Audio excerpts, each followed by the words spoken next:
Hello, I am shell और हम आज कंप्लीट करेंगे बायोलॉजिकल क्लासिफिकेशन। पार्ट 1 में हमने अप टू प्रोटिस्टा तक पढ़ा।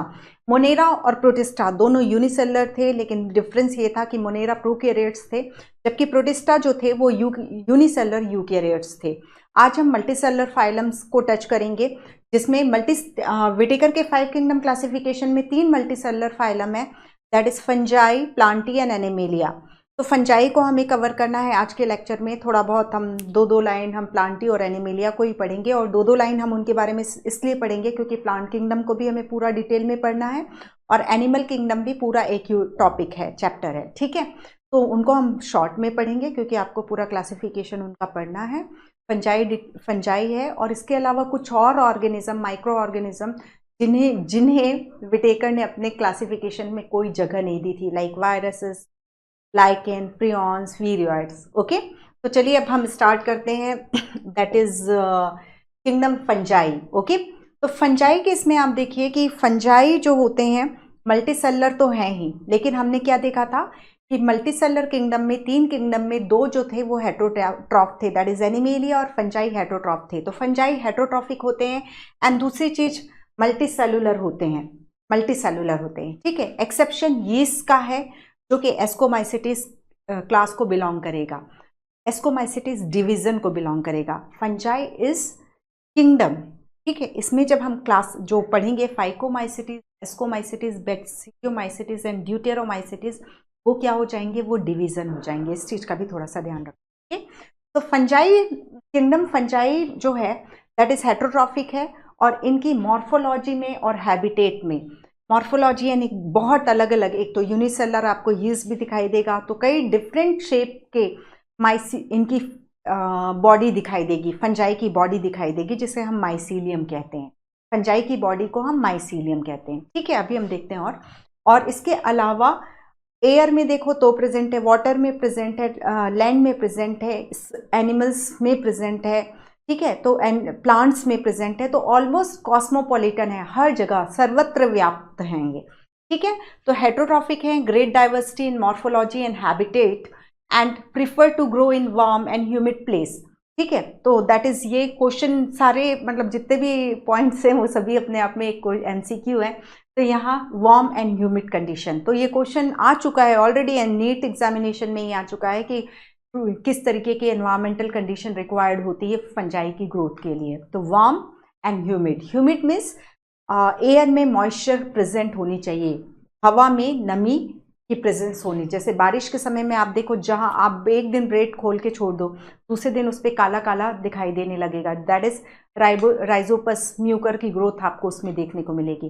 क्योंकि बारिश, रेनी सीजन जो होता है वो मोस्ट सुटेबल होता है इनकी ग्रोथ के लिए, क्योंकि देखो रेनी सीजन कब आता है, समर के बाद आता है, तो टेम्परेचर भी विंटर जैसा नहीं रहता है, या स्प्रिंग जितना कम नहीं रहता, बल्कि हाई रहता है, ठीक है।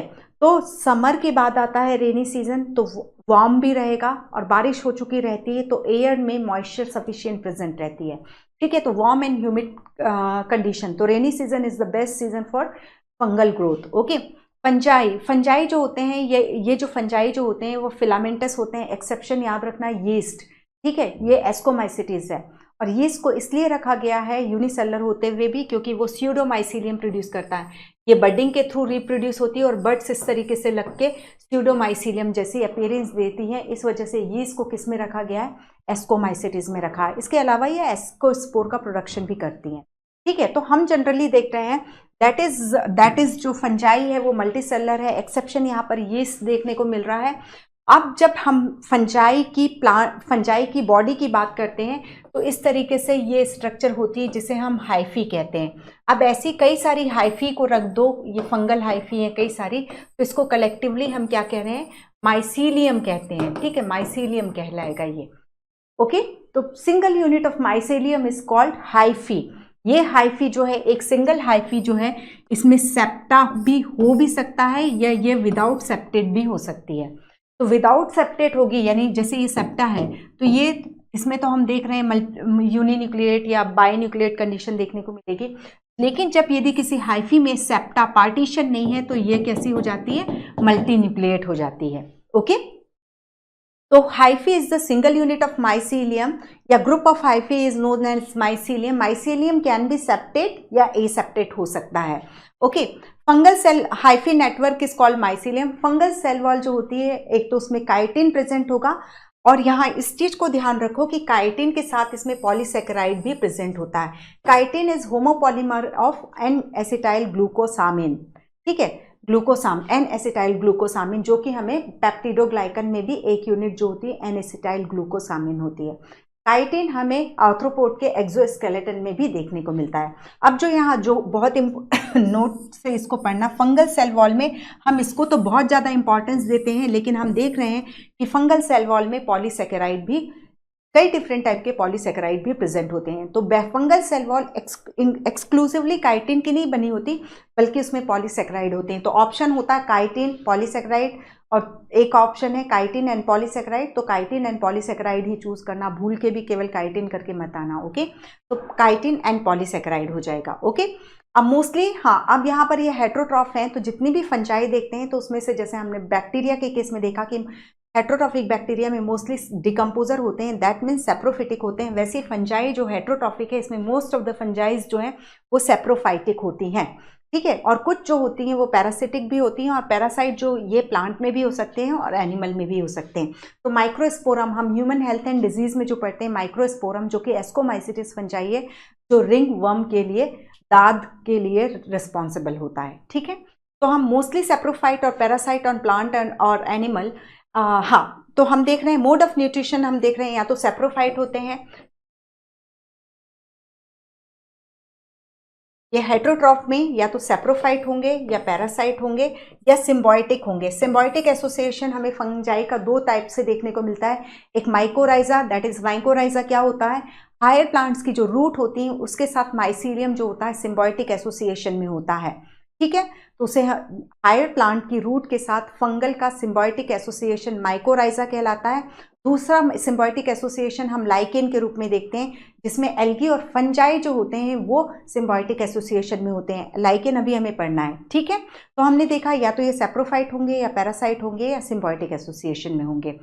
यहाँ पर वेजिटेटिव रिप्रोडक्शन की बात करते हैं, तो वेजिटेटिव रिप्रोडक्शन फ्रेगमेंटेशन, अब हम ये देख रहे हैं ये हाइफी है, ये टूट टूट के अलग हो गई, ये फ्रेगमेंट ये फ्रेगमेंट ये फ्रेगमेंट ग्रोथ करके एक नई हाइफी को प्रोड्यूस कर लेंगे. तो दिस इज फ्रेगमेंटेशन.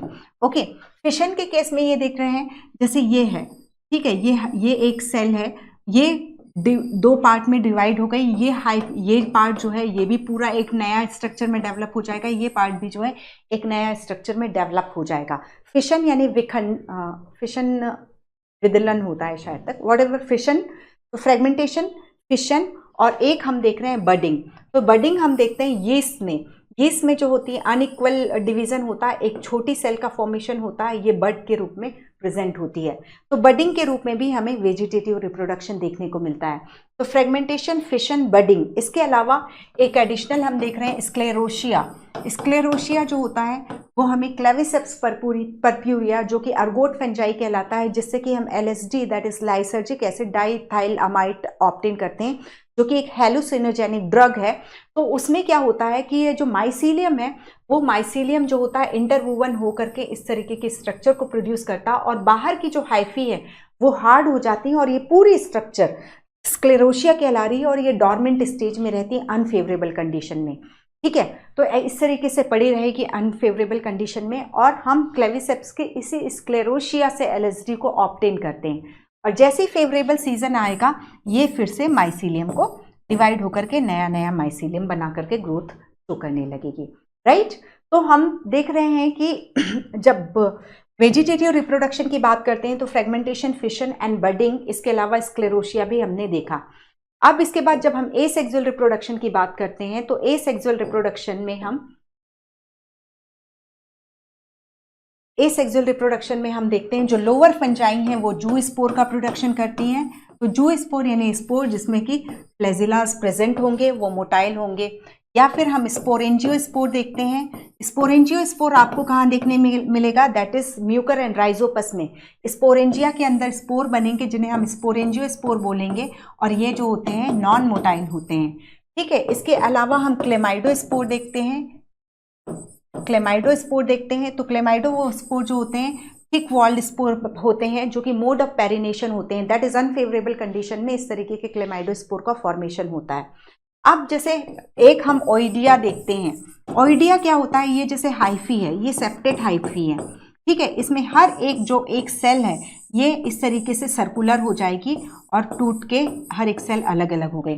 तो हाइफी को बनाने वाली सेल्स सराउंडेड हो जाती हैं, तो इस तरीके के स्पोर जो होते हैं ओइडिया कहलाते हैं। और हमारा जिससे सबसे ज़्यादा वास्ता पड़ने वाला है दैट इज़ वो है कोनिडिया, कोनिडिया का फॉर्मेशन, ठीक है। ये हम कहाँ का पढ़ेंगे, एक एस्कोमाइसिटीज में पढ़ेंगे और दूसरा हम ड्यूटेरोमाइसिटीज क्लास में पढ़ेंगे। तो कोनिडिया का क्या ये रहता है कि कोनिडिया जो होते हैं एक्सोजीनियसली बनते हैं, कोनिडिया नॉन मोटाइल होते हैं। ये 2 पॉइंट्स को याद रखो, एक्सोजीनियसली यानी ये जैसे ये एक सेल ये एक हाइफी है, इसमें ये न्यूक्लियस डिवाइड होगा, ये 2 में बना, और ये जो है ये इस तरीके से, फिर ये 2 में डिवाइड हो गया, फिर ये, तो इस तरीके से ये चेन में, नॉर्मली चेन में कोनिडिया बनते हैं। ये कोनिडियोफोर है, ये कोनिडियोफोर है, और ये इसके ऊपर इस तरीके से राउंडेड स्ट्रक्चर बनती जा रही हैं जो एक्सोजीनियसली बन रही हैं। एक्सोजीनियसली और एंडोजीनियसली का मतलब क्या है, यहाँ स्पोर्स बन रहे हैं, ये स्पोरेंजियम के अंदर बन रहे हैं, तो ये एंडोजीनियसली है। यहाँ पर कोई स्पोरेंजिया है क्या, नहीं है, एक ये हाइफी है, और इसमें ये हाइफी में बार बार न्यूक्लियर डिवीजन कैरियोकाइनेसिस या न्यूक्लियर डिवीजन हो रहा है, और ये इस तरीके से स्पोर्स बनाते जा रही है। तो कोई किसी के अंदर नहीं बन रहा है, उस ऊपर ही ऊपर बनते जा रहा है। तो दैट कोनिडिया जो है वो एक्सोजीनियसली बनते हैं। स्पोर जो है स्पोरेंजियम के अंदर बनते हैं, जैसा कि म्यूकर के केस में या राइजोपस के केस में हम देखते हैं, तो वो एंडोजीनियस प्रोड्यूस होते हैं, ठीक है। तो कोनिडिया के लिए बहुत अच्छे से याद रखिए कि ये एक्सोजीनियसली प्रोड्यूस होते हैं और नॉन मोटाइल होते हैं, ठीक है। मोटाइल स्पोर में हमने केवल जू स्पोर को देखा है। Chlamydo spore thick walled spore mode of perennation हो जाता है, ओके। तो ये हुआ। देन अब हमने vegetative asexual reproduction, then sexual reproduction हम देखते हैं। तो सेक्सुअल रिप्रोडक्शन हम देखते हैं 2 कॉम्पिटेबल हाइफी के बीच में होता है। कॉम्पिटेबल हाइफी दैट इज उनके दो जीनोटाइप जो होंगे वो डिफरेंट होंगे, यानी कुल मिलाकर के जीनोटाइप सिमिलर नहीं होना चाहिए, ठीक है, यानी 2 इंडिविजुअल इन्वॉल्व हो जाएंगे। ऐसा नहीं है कि केवल हेट्रोथैलिक है, लेकिन यहाँ एनसीईआरटी का पॉइंट है इसलिए हम इसको पढ़ रहे हैं, ठीक है।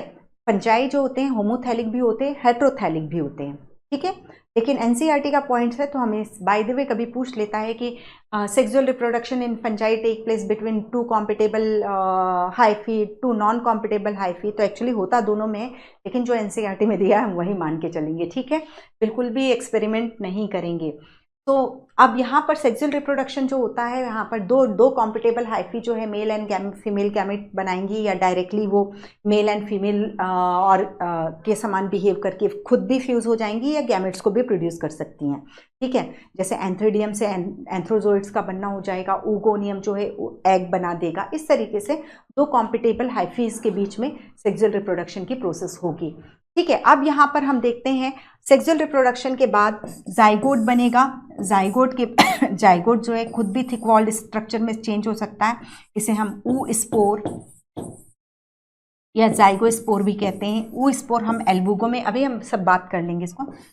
ऊ स्पोर का फॉर्मेशन हम एल्बुगो में देखते हैं, जाइगोस्पोर का फॉर्मेशन हम किस में देखते हैं, दैट इज हम म्यूकर और राइजोपस में देखेंगे, ठीक है। तो male and female gamete fuse हुए, जाइगोट बना, ये जाइगोट ऊ स्पोर या जाइगोस्पोर में भी कन्वर्ट हो सकता है। जबकि एस्कोमाइसिटीज और बेसिडियोमाइसिटीज में ये जाइगोट बनेगा, वो डिवाइड होकर के एस्कोमाइसिटीज में सेक्सुअल स्पोर एस्कोस्पोर बनाएगा, और बेसिडियोमाइसिटीज में बेसिडियो स्पोर का फॉर्मेशन करेगा। कंफ्यूज मत होना, हमें एक क्लास लेना, अभी एक क्लास को पढ़ना है, ठीक है। तो सेक्सुअल रिप्रोडक्शन जो होता है 2 कॉम्पिटेबल हाइफी के बीच में होगा, और सेक्सुअल स्पोर कौन कौन से हो सकते हैं, ऊ स्पोर हो सकता है, जाइगो स्पोर हो सकता है, एस्को स्पोर हो सकता है, या बेसिडियो स्पोर हो सकता है, ठीक है। अब जब सेक्सुअल रिप्रोडक्शन की हाँ, और जो ये जो एस्को स्पोर, बेसिडियो स्पोर या जाइगो स्पोर के में मियोसिस डिवीजन होगा, और जो बनेगा वो हैप्लॉइड स्पोर बनेगा, और ये हैप्लॉइड स्पोर जर्मिनेट होकर के नई हाइफी को प्रोड्यूस करेगा।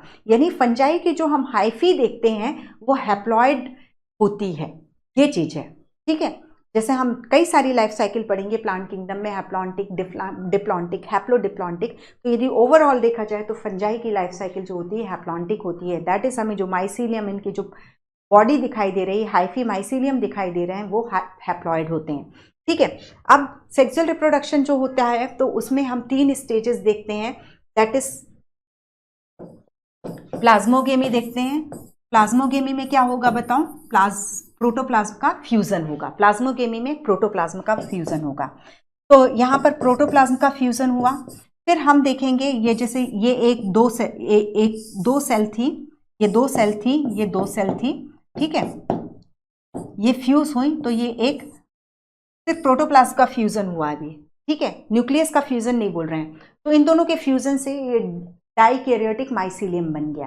ठीक है, प्लाज्मोगेमी हुई जिसमें प्रोटोप्लाज्म का फ्यूजन हुआ और ये डाइकैरियोटिक माइसीलियम बन गया।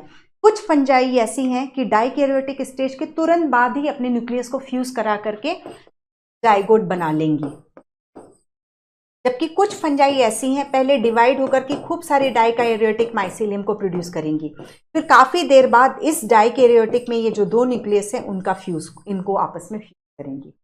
तो मतलब कुल मिलाकर के फंजाई एज अ ग्रुप देखते हैं तो कुछ के इसमें डाइकैरियोटिक सेक्सुअल रिप्रोडक्शन में प्लाज्मोगेमी दैट इज प्रोटोप्लाज्म के फ्यूजन के बाद डाइकैरियोटिक स्टेज तो के तुरंत डाइकैरियोटिक माइसीलियम बना, उसके तुरंत बाद ही कैरियोगेमी देखने को मिल जाएगी, दैट इज न्यूक्लियस का फ्यूजन देखने को मिलेगा। जबकि कई सारी फंजाई जो हायर फंजाई हैं ऐसी हैं कि पहले प्लाज्मोगेमी करवा करके डाइकैरियोटिक माइसीलियम बनाएंगी, इस डाइकैरियोटिक माइसीलियम को डिवाइड करके खूब सारे डाइकैरियोटिक माइसीलियम बना लेंगी, फिर उसके बाद इन डाइकैरियोटिक माइसीलियम में कैरियोगेमी हमें देखने को मिलेगी, फिर उसके बाद मियोसिस देखने को मिलेगी। तो सेक्सुअल रिप्रोडक्शन की प्रोसेस में यदि हम देखते हैं तो हम देख रहे हैं प्लाज्मोगेमी हो रही है, फिर उसके बाद कैरियोगेमी हो रही है, फिर मियोसिस हो रही है, और मियोसिस से हैप्लॉइड स्पोर बन रहे हैं और ये हैप्लॉइड स्पोर जर्मिनेट होकर के हैप्लॉइड माइसीलियम को प्रोड्यूस करते हैं। ठीक है, तो दैट इज कुल मिलाकर के यदि जब हम फंजाई का माइसीलियम स्टडी करते हैं तो उसका जेनेटिक कंपोजिशन यदि आप जेनेटिक कॉन्स्टिट्यूएंट देखते हो तो वो हैप्लॉइड नेचर का होता है। ओके, तो डाइकैरियोटिक स्टेज लंबे समय तक बनी रहती है एस्कोमाइसिटीज और बेसिडियोमाइसिटीज में, जबकि जब हम फाइकोमाइसिटीज पढ़ेंगे जो लोअर फंजाई होती है, जिसे हम एक्वेटिक फंजाई या एल्गल फंजाई के नाम से भी जानते हैं, वो डाइकैरियोटिक स्टेज आते ही तुरंत ही न्यूक्लियस कैरियोगेमी भी शो करती है और जाइगोट का फॉर्मेशन कर लेती है।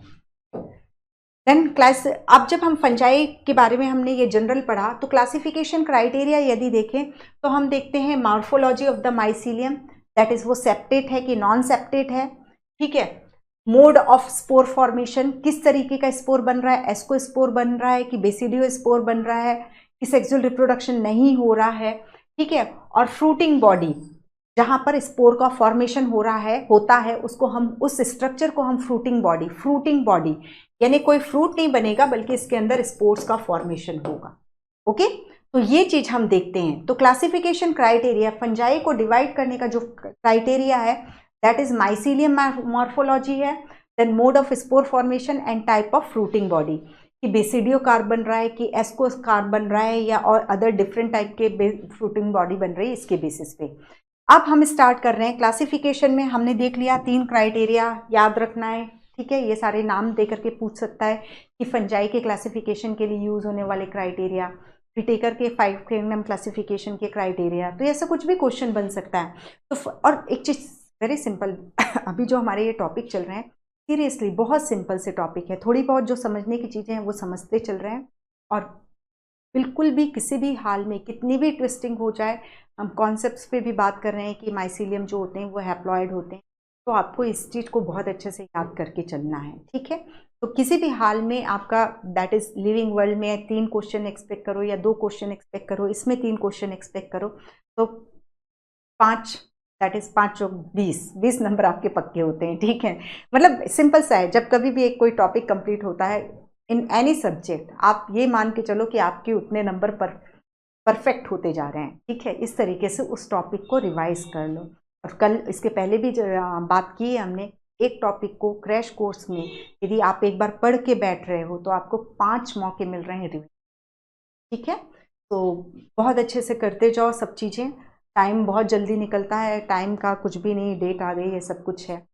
तो फाइकोमाइसिटिस, इन्हें हम लोअर फंजाई के नाम से भी हाँ, अब जब ये क्लासिफिकेशन क्राइटेरिया हो गया तो हमने फंजाई को 4 मेन डिविजन्स में डिवाइड किया हुआ है, फाइकोमाइसिटिस, एस्कोमाइसिटिस, बेसिडियोमाइसिटिस एंड ड्यूटेरोमाइसिटिस, जिसमें फाइकोमाइसिटिस जो है लोअर फंजाई या एल्गल फंजाई के नाम से भी जानी जाती है, और ये फंजाई मोस्टली एक्वेटिक होती हैं, ठीक है, एक्वेटिक हैबिटेट में होंगी, डिकेइंग वुड में, सड़ती हुई लकड़ियों में पाई जाएंगी, मॉइस्ट एंड डैम्प प्लेसेस में पाई जाएंगी, ठीक है, तो पानी के आसपास ही इनको रहना है। ये प्लांट्स में ऑब्लिगेट पैरासाइट होते हैं, तो देखो ये सेप्रोफाइट भी है, एक्वेटिक हैबिटेट है, डिकेइंग वुड में है, यानी क्या है, ये सेप्रोफाइट्स हैं, ठीक है, या तो फिर पैरासाइट हैं, ठीक है, तो मतलब हेटेरोट्रॉफ हैं तो या तो सेप्रोफाइट होंगे या पैरासाइट होंगे, और यदि पैरासाइट है तो ये प्लांट्स में ऑब्लिगेट पैरासाइट के रूप में प्रेजेंट होती हैं जब, ठीक है। ये इनका माइसीलियम, हमने माइसीलियम मॉर्फोलॉजी लिया है, तो फाइकोमाइसिटिस का माइसीलियम जो होता है नॉन सेप्टेट होता है, सेप्टा नहीं होता, तो अपने आप ही मल्टी न्यूक्लिएट हो जाएगा, दैट इज सिनोसिटिक हो जाएगा। तो फाइकोमाइसिटिस का माइसीलियम जो होता है non septate and coenocytic, that is multi nucleated, बहुकेंद्र की होता है।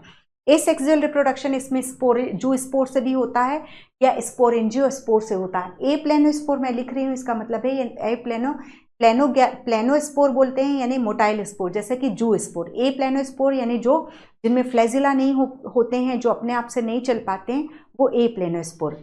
तो हम देख रहे हैं कि फाइकोमाइसिटिस में जो एसेक्सुअल रिप्रोडक्शन है या तो जू स्पोर के थ्रू होगा, जैसे कि हम एल्बुगो में देखते हैं, या ए प्लेनोस्पोर के रूप में होगा, जैसे कि स्पोरेंजियोस्पोर, म्यूकर एंड राइजोपस में देखते हैं। तो आप यहीं पर लिख लो, ठीक है, मोटाइल स्पोर दैट इज एल्बुगो, और इसका एग्जाम्पल में राइजोपस एंड म्यूकर डाल के रखो यदि आप लोगों ने नहीं लिखा है तो।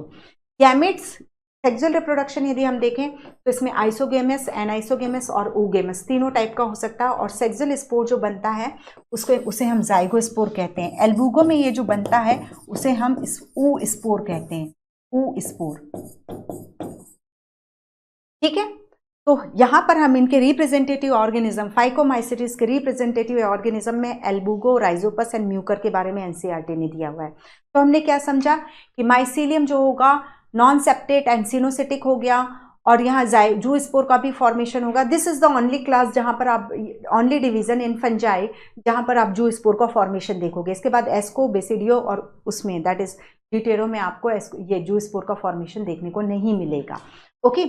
और इसके अलावा हमने देखा तीनों टाइप का सेक्सुअल रिप्रोडक्शन हो रहा है, आइसो, एनाइसो एंड oogamous टाइप का। राइजोपस में जाइगोस्पोर बनता है, जबकि एल्बुगो में हम देखते हैं दैट इज ऊ स्पोर का फॉर्मेशन होता है। म्यूकर या राइजोपस में देखो तो राइजोपस को हम ब्रेड मोल्ड भी कहते हैं, मतलब इसमें प्रेजेंट है, यानी ये क्या हो गया, राइजोपस जो है वो सेप्रोफाइट भी होता है और पैरासाइट भी होता है, ये याद रखिएगा।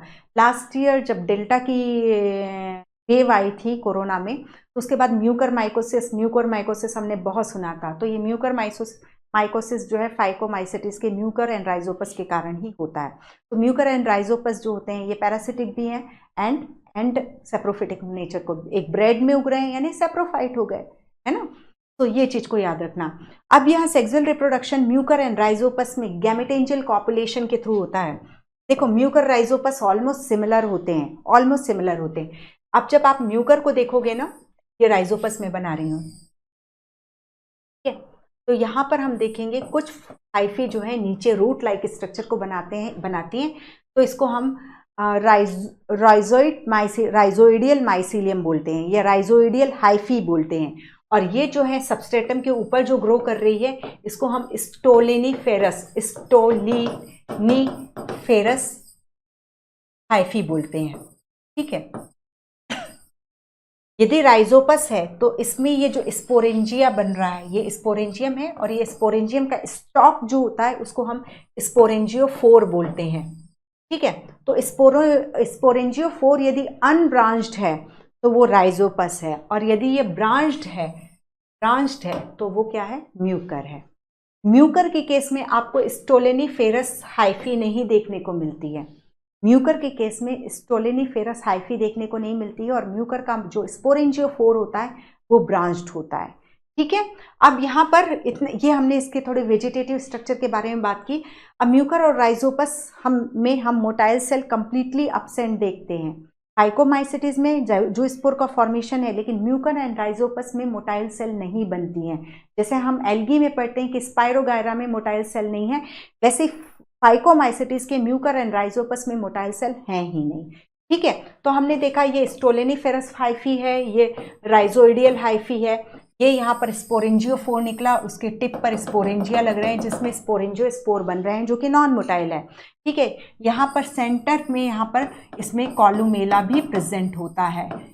कॉलुमेला, ये कॉलुमेला जो होता है स्टेराइल स्ट्रक्चर होती है। स्टेराइल स्ट्रक्चर यानी ये जो स्ट्रक्चर है, ये जो मैं जिसको पूरा कवर कर दे रही हूँ रेड से, ये कॉलुमेला है। यहाँ इस एरिया के जो टिश्यू होते हैं, इस एरिया की जो हाइफीज होती हैं, वो स्पोर के प्रोडक्शन में पार्टिसिपेट नहीं करती हैं। ओके, तो ये हुआ। तो हमने देखा कि म्यूकर और राइजोपस है, इनमें मोटाइल सेल नहीं होंगी, और सेक्सुअल रिप्रोडक्शन जो होता है गैमेटेंजियल कॉपुलेशन के थ्रू होता है। गैमेटेंजियल कॉपुलेशन क्या होता है, जैसे ये एक है तो ये एक गैमेटेंजियम बना, ठीक है, ये एक गैमेटेंजियम बना, इधर जो दूसरा माइसीलियम हाइफी है उसने गैमेटेंजियम बनाया, और ये गैमेटेंजियम दोनों फ्यूज होकर के इन्होंने इस तरीके से जाइगोस्पोर को बनाया। जाइगोस्पोर जब तक अनफेवरेबल कंडीशन रहेगी तब तक थिक वॉल जाइगोस्पोर रहेगा, और जैसे ही फेवरेबल कंडीशन होगी ये एक प्रोमाइसीलियम से जर्मिनेट होगा, और प्रोमाइसीलियम इसे हम जर्म स्पोरेंजियम भी कहते हैं, जहां पर मियोसिस से हैप्लॉइड स्पोर का फॉर्मेशन होगा, और ये हैप्लॉइड स्पोर जो है ये जर्मिनेट होकर के पूरे के पूरे माइसीलियम को प्रोड्यूस करने में कैपेबल होता है। तो मियोसिस जो है देख रहे हैं हम, इसमें जाइगोटिक मियोसिस ही है, that's why haplontic life cycle fungi show करते हैं। ओके, तो हम क्या देख रहे हैं, हमने म्यूकर इतनी सी लाइन लिखी हुई है, लेकिन इसमें याद रखो म्यूकर एंड राइजोपस का डिफरेंस देखा। मोटाइल सेल कंप्लीटली एब्सेंट होती है दोनों में, म्यूकर माइकोसिस के कारण होते हैं, म्यूकर और rhizopus saprophyte as well as parasite हो गए, और इसमें सेक्सुअल रिप्रोडक्शन जो होता है वो गैमेटेंजियल कॉपुलेशन के थ्रू होता है। अब दूसरा इसका मेंबर है एल्बुगो, ये जो है ऑब्लिगेट पैरासाइट है क्रूसीफेरी फैमिली के मेंबर्स में, जैसे कि मस्टर्ड में। तो वाइट रस्ट ऑफ क्रूसीफेरी जो है एल्बुगो कैंडिडा से होता है।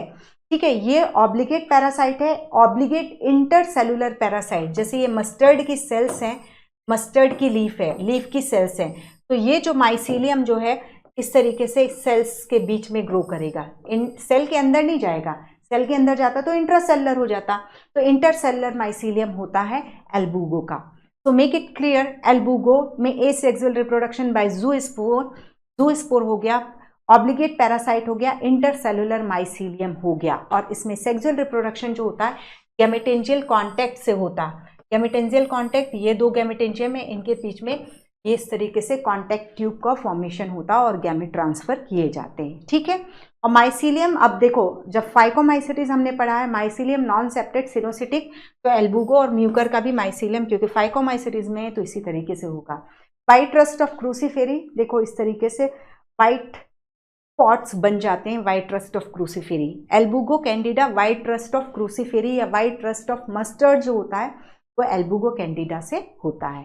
ठीक है, दिस इज ऑल अबाउट। हाँ, इसके अलावा एक चीज और याद रखिए, फाइकोमाइसिटिस से एक और डिजीज होती है लेट ब्लाइट ऑफ पोटैटो, और ये यूरोप में लेट ब्लाइट ऑफ पोटैटो यानी आलू में हो रही है लेट ब्लाइट, और 1843 से लेकर के 1846 में इस फंगस ने तबाही मचाई थी। ठीक है, इसमें कई मिलियन पीपल की जो है डेथ हुई थी, इसे हम आयरलैंड फेमाइन के नाम से भी जानते हैं। That is late blight of potato जो है फाइटोप्थोरा इन्फेस्टेंस से होता है, फाइटोप्थोरा इन्फेस्टेंस, ये लेट ब्लाइट ऑफ पोटैटो। ठीक है, ये आयरलैंड फेमाइन का कारण था, और इसमें मिलियंस ऑफ पीपल की डेथ हुई थी। इसके अलावा म्यूकर माइकोसिस के बारे में तो हमने बात कर ली। अब यहीं पर एक डिफरेंस और याद कर लेना, हम एक डिजीज और पढ़ेंगे, early blight of potato. Early blight of potato जो है, एक तो late blight of potato phytophthora infestans जो कि मेंबर है फाइकोमाइसिटिस का। Early blight of potato alternaria solani से होता है, ये भी फंजाई है लेकिन ड्यूटेरोमाइसिटिस फंजाई है। ठीक है, clear. Late blight of potato, phycomycetes, phytophthora infestans, और early blight of potato alternaria solani, deuteromycetes fungus. Okay, तो ये हो गया इतना हमारा फाइकोमाइसिटीज। अब हम स्टार्ट करते हैं, जिसमें मैं पानी पी लूं।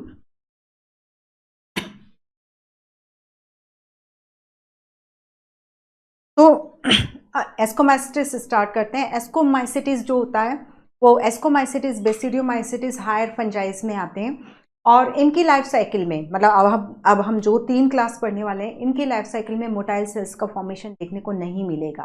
ठीक है, तो ये टेरेस्ट्रियल भी होती हैं बिंदास, मतलब ये पानी से अलग सर्वाइव कर पाती हैं। तो यहाँ डेफिनेटली इनकी ग्रोथ के लिए बेस्ट एनवायरनमेंट जो होता है वार्म एंड ह्यूमिड ही होता है, इसमें कोई शक नहीं। लेकिन जो जैसे कि फाइकोमाइसिटिस में कई फंजाई जो हैं एक्सक्लूसिव एक्वेटिक थी, तो ये टेरेस्ट्रियल भी हो जाती हैं। अब यहाँ पर एस्कोमाइसिटिस का कॉमन नेम जो है सेक फंजाई है। एस्कोमाइसिटिस में सेक फंजाई है। एस्कोमाइसिटिस में जो सेक्सुअल स्पोर बनते हैं उन्हें हम कहते हैं एस्कोस्पोर। अभी हम इसको देखते हैं एस्कोस्पोर कैसे बन रहे हैं। ठीक है, तो एस्कोस्पोर्स का फॉर्मेशन हमें देखने को मिलता है। तो इसके पहले ही हम बात कर चुके हैं कि phycomycetes is the only division जिसमें हम non septate and coenocytic mycelium देखते हैं। तो ऑब्वियसली अब जितने भी तीनों डिवीजन हम पढ़ेंगे उनमें जो माइसीलियम होगा वो सेप्टेट होगा।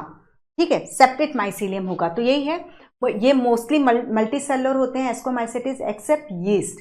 यीस्ट जो है ग्रुप ऑफ फंजाई है, ग्रुप ऑफ यूनिसेलुलर फंजाई जो एस्कोस्पोर का प्रोडक्शन करता है। सेक्सुअल रिप्रोडक्शन के बाद एस्कोस्पोर का प्रोडक्शन करता है। तो यीस्ट में हम सैक्रोमाइसिस सर्वेसी को भी रखते हैं। कैंडिडा जो है वो भी यीस्ट में आता है। ठीक है, तो ये चीज याद रखिएगा, सिर्फ यीस्ट सिंगल फंजाई है नहीं, बल्कि yeast is a group of fungi जो कि यूनिसेलुलर एस्कोमाइसिटिस है। ओके, ये सेप्रोफाइटिक भी होते हैं, डिकम्पोजर भी होते हैं, मतलब सेप्रोफाइटिक मोड ऑफ न्यूट्रिशन है, क्योंकि फंजाई हेटरोट्रॉफिक है तो या तो सेप्रोफाइट होगा या पैरासिटिक होगा या सिम्बायोटिक होगा। ठीक है, तो डिकम्पोजर भी होते हैं, ये पैरासाइट भी होते हैं, कॉप्रोफिलस भी होते हैं। कॉप्रोफिलस यानी गोबर में उगने वाले, डंग में उगने वाले फंजाई जो होते हैं कॉप्रोफिलस होते हैं। और माइसीलियम जो होता है ब्रांच्ड और सेप्टेट हो गया। एसेक्सुअल रिप्रोडक्शन जो होता है एस्कोमाइसिटिस का यूनिक होता है, दैट इज कोनिडिया, जिसके बारे में हम पढ़ के आ चुके हैं। Conidia is a planospore, that is non motile होते हैं और एक्सोजीनियसली प्रोड्यूस होते हैं, दैट इज किसी स्पोरेंजियम के अंदर नहीं बनते, बल्कि हाइफी के ऊपर ही एक के बाद एक चैन के रूप में लगते जाते हैं। सेक्सुअल स्पोर जो होते हैं इन्हें एस्कोस्पोर कहते हैं।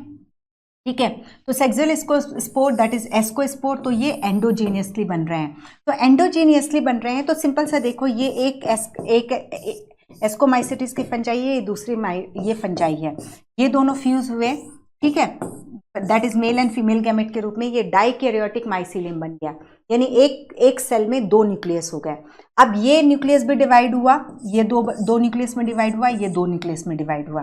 तो ये एक नई, एक इस साइड जो है, इस साइड पे ये जो यहाँ 4 न्यूक्लियस हो गए ना, तो 2 न्यूक्लियस जो है यहाँ भेज दिए जाएंगे, एक ये वाला और एक ये वाला। अगेन देखो, एक डाइकैरियोटिक माइसीलियम बना, ये एक डाइकैरियोटिक सेल बनी। ठीक है, इसमें ये न्यूक्लियस डिवाइड होगा तो 2 न्यूक्लियस बनेंगे, ये डिवाइड होगा तो 2 न्यूक्लियस बनेंगे। इसमें एक जो है फीमेल गैमेट का न्यूक्लियस है और दूसरा जो है मेल गैमेट का न्यूक्लियस है। ठीक है, सेक्सुअल रिप्रोडक्शन में प्लाज्मोगेमी से, याद करो अभी जस्ट हमने पढ़ा था कि सेक्सुअल रिप्रोडक्शन में 3 फेज होती है। प्लाज्मोगेमी जिससे डाइकैरियोटिक माइसीलियम बनता है, तो ये हमने डाइकैरियोटिक माइसीलियम बनाया। अब एस्कोमाइसिटिस और बेसिडियोमाइसिटिस में हमने पढ़ा था कि डाइकैरियोटिक स्टेज एग्जिस्ट करती है। फाइकोमाइसिटिस में तो जैसे डाइकैरियोटिक माइसीलियम बना तुरंत ये जाइगोट बना लेता है। यहाँ पर ये डाइकैरियोटिक माइसीलियम में ये दोनों न्यूक्लियस बोलते हैं, अभी हम फ्यूज नहीं होंगे। ठीक है, ये डिवाइड हुआ, इसने 2 बनाया, ये डिवाइड हुआ, इसने 2 बनाया। ठीक है, तो इसमें से एक अब जो है ये तो यही वाली सेल है, ये नई सेल बनी।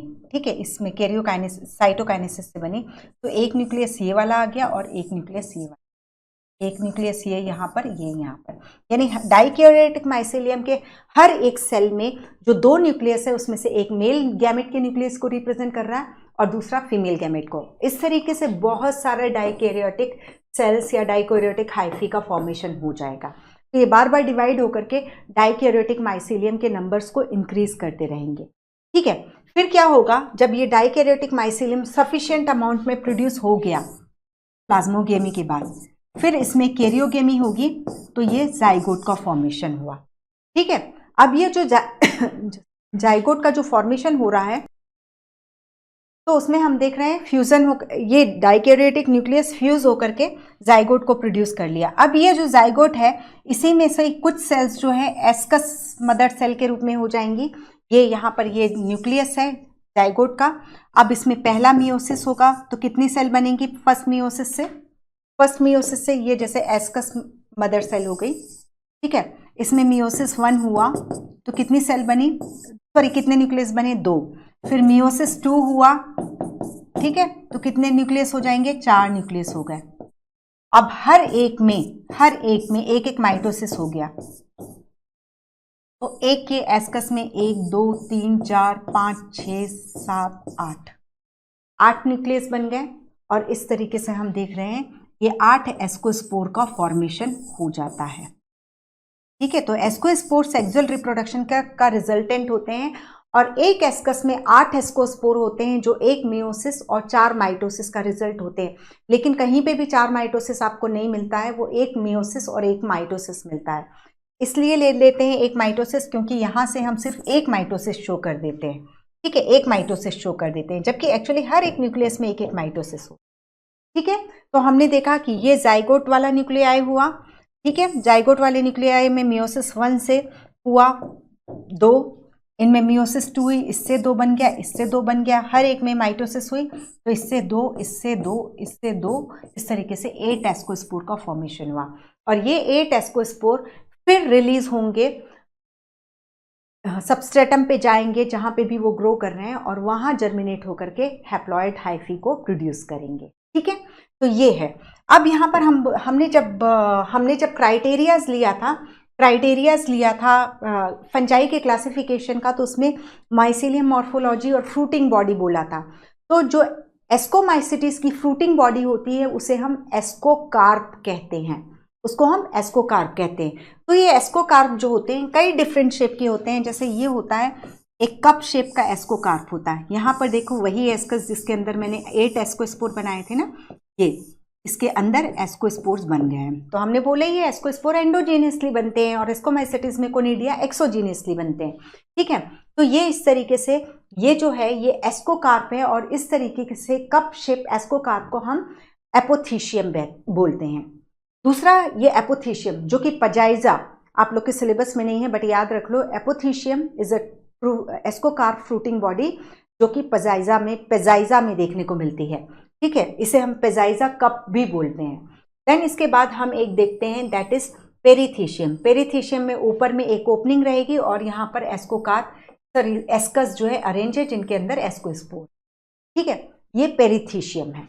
ओके, ये हम पेरीथीशियम जो है क्लेविसेप्स परप्यूरिया अर्गोट फंजाई में हम देखते हैं। अब फिर बाद में उसका पूरा डिस्क्रिप्शन हम नहीं ले रहे हैं।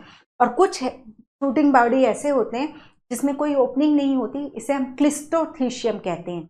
जैसे कि हमें एरिसाइफी पाउडरी मिल्ड्यू फंजाई कहलाती है, एरिसाइफी में इस तरीके से क्लिस्टोथीशियम हमें देखने को मिलते हैं, ठीक है। तो ये जो है that is apothecium, this is perithecium, this is cleistothecium. These are structure related with sexual reproduction। ये फ्रूटिंग बॉडी है एस्कोमाइसिटिस की, okay. Peziza, apothecium, perithecium, claviceps and erysiphe that is powdery mildew fungi. ये microsporum जो ring worm disease produce करता है वो भी ascomycetes को बिलोंग करता है। सेक्रोमाइसिस जो अल्कोहलिक फर्मेंटेशन, यीस्ट, ठीक है, bakery industry and Brewer industry में इन्वॉल्व है अल्कोहल के प्रोडक्शन में और केक ब्रेड बनाने में, वो भी जो है एस्कोमाइसिटिस को बिलोंग करती है। तो ये सारी चीजें हो गई हमारी एस्कोमाइसिटिस के बारे में, ओके। देन हम सम एग्जांपल्स, एस्परजिलस, इसे हम ब्लैक स्मोकी मोल्ड भी कहते हैं। एस्परजिलस जो होता है पल्मोनरी डिसीज एस्परजिलोसिस का कारण भी होता है, ठीक है। Claviceps ergot fungi, LSD lysergic acid diethylamide जो कि हेलुसिनोजेनिक ड्रग है। न्यूरोस्पोरा को हम पिंक ब्रेड मोल्ड कहते हैं। पिंक ब्रेड मोल्ड, गुलाबी वाला मोल्ड जो है वो न्यूरोस्पोरा है और न्यूरोस्पोरा पर बीडल एंड टैटम ने काम किया था और 1 जीन 1 एंजाइम हाइपोथेसिस दी थी। तो इस वजह से न्यूरोस्पोरा एस्कोमाइसिटिस फंजाई को हम Drosophila of the plant kingdom भी कहते हैं। ड्रोसोफिला पर सबसे ज्यादा काम TH मॉर्गन ने किया है। तो एनिमल किंगडम में ड्रोसोफिला की जो वैल्यू है वही वही वही इंपॉर्टेंस न्यूरोस्पोरा को मिली हुई है जेनेटिक रिसर्च में। ठीक है, तो हमने Aspergillus, black smoky mould, Claviceps, ergot fungi, Neurospora, pink mould and blue green mould, Penicillium है जिससे पेनिसिलिन एंटीबायोटिक मिलती है जो बैक्टीरियल सेल वॉल की सिंथेसिस को इनहिबिट करती है। और इसके अलावा मॉरल्स जो होते हैं उन्हें स्पॉन्ज मशरूम भी कहते हैं, मॉरल्स को हम स्पॉन्ज मशरूम भी कहते हैं। और स्पंज मशरूम जो उसका यदि हम फंजाई का जो नेम है वो मॉर्शेला है। ठीक है, जम्मू साइड मतलब इसको गुची भी बोला जाता है, बिल्कुल छोटे छोटे कोन के जैसा दिखाई देता है, गुची, GUCCHI, गुची। ठीक है, और ट्रफल्स जो होते हैं ये ट्यूबर, इसका जो मतलब फंजाई का जो साइंटिफिक नेम है वो ट्यूबर यूनिकेटम है। ठीक है, तो थोड़ा सा ट्रफल लिखा हुआ है तो ट्यूबर यूनिकेटम लिख लो। मॉर्शेला दैट इज ये हो जाता है, मॉर्शेला स्पंज मशरूम भी कहलाता है। ठीक है, morchella is scientific name of morels. Okay, तो ये हो गया। अब इसके बाद अब हमारी फंजाई आती है that is basidiomycetes. Basidiomycetes that is basidiospore को सेक्सुअल स्पोर का नाम है बेसिडियोस्पोर, जो कि एक्सोजीनियसली प्रोड्यूस होता है। ठीक है, बेसिडियोमाइसिटीज का भी माइसीलियम जो होगा सेप्टेट होगा, ब्रांच्ड होगा। ओके, तो यहाँ पर हम देखते हैं बेसिडियोमाइसिटीज या क्लब फंजाई के नाम से भी जाना जाता है। मशरूम्स जो होते हैं, जो एग्रिकस कैम्पेस्ट्रिस जो है, जो कि एडिबल मशरूम है, आप लोग भी डेफिनेटली खाते होंगे, तो ये जो होता है वो बेसिडियोमाइसिटीज का मेंबर होता है। ओके, तो मशरूम ब्रैकेट फंजाई का नाम जो है पॉलीपोरस है और फोम्स है। ठीक है, पफ बॉल जो है उसका साइंटिफिक नेम जो है वो पफ लाइकोपर्डॉन है। और रस्ट और स्मट फंजाई जो है दैट इज पक्सीनिया है, और स्मट फंजाई जो है वो ऑस्टिलेगो है।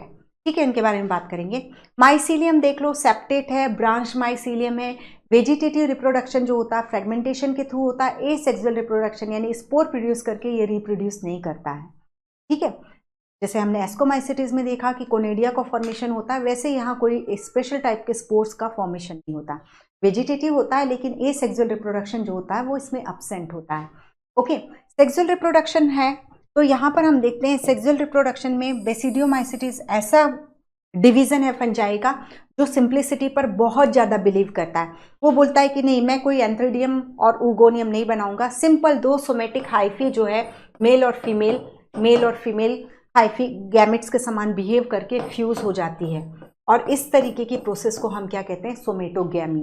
सोमेटिक हाइफी रिप्रोडक्टिव हाइफी के रूप में काम करना शुरू करती है। जस्ट मिनट,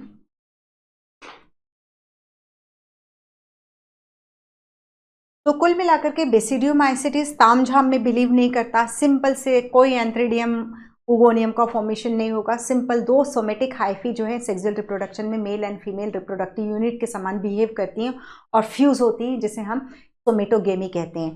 डेफिनेटली यहाँ पर और एक स्पर्मेशियम प्रोसेस होती है, तो स्पर्मेशियम में एक जो है हाइफी जो है रिसेप्टिव हाइफी के रूप में काम करती है, that is female reproductive structure के रूप में काम करती है। तो आप सोमेटोगेमी मेन स्पेशली इसमें याद रखो, यहाँ पर देखो sexual reproduction no sex organ formation, somatogamy between different genotype, यानी दो कॉम्पिटेबल हाइफी के बीच में सेक्सुअल रिप्रोडक्शन हो जाता है। डाइकैरियोटिक स्टेज जैसे कि हमने एस्कोमाइसिटीज में देखा, यहाँ पे भी डाइकैरियोटिक स्टेज काफ़ी लंबे समय तक उपस्थित रहेगी। फिर बेसिडियम बनेगा, बेसिडियोकार्प। अब इसको यहाँ पर हम थोड़ा सा ले लेते हैं, इसको समझते हैं। ठीक, तो सिंपल है, ये देखो ये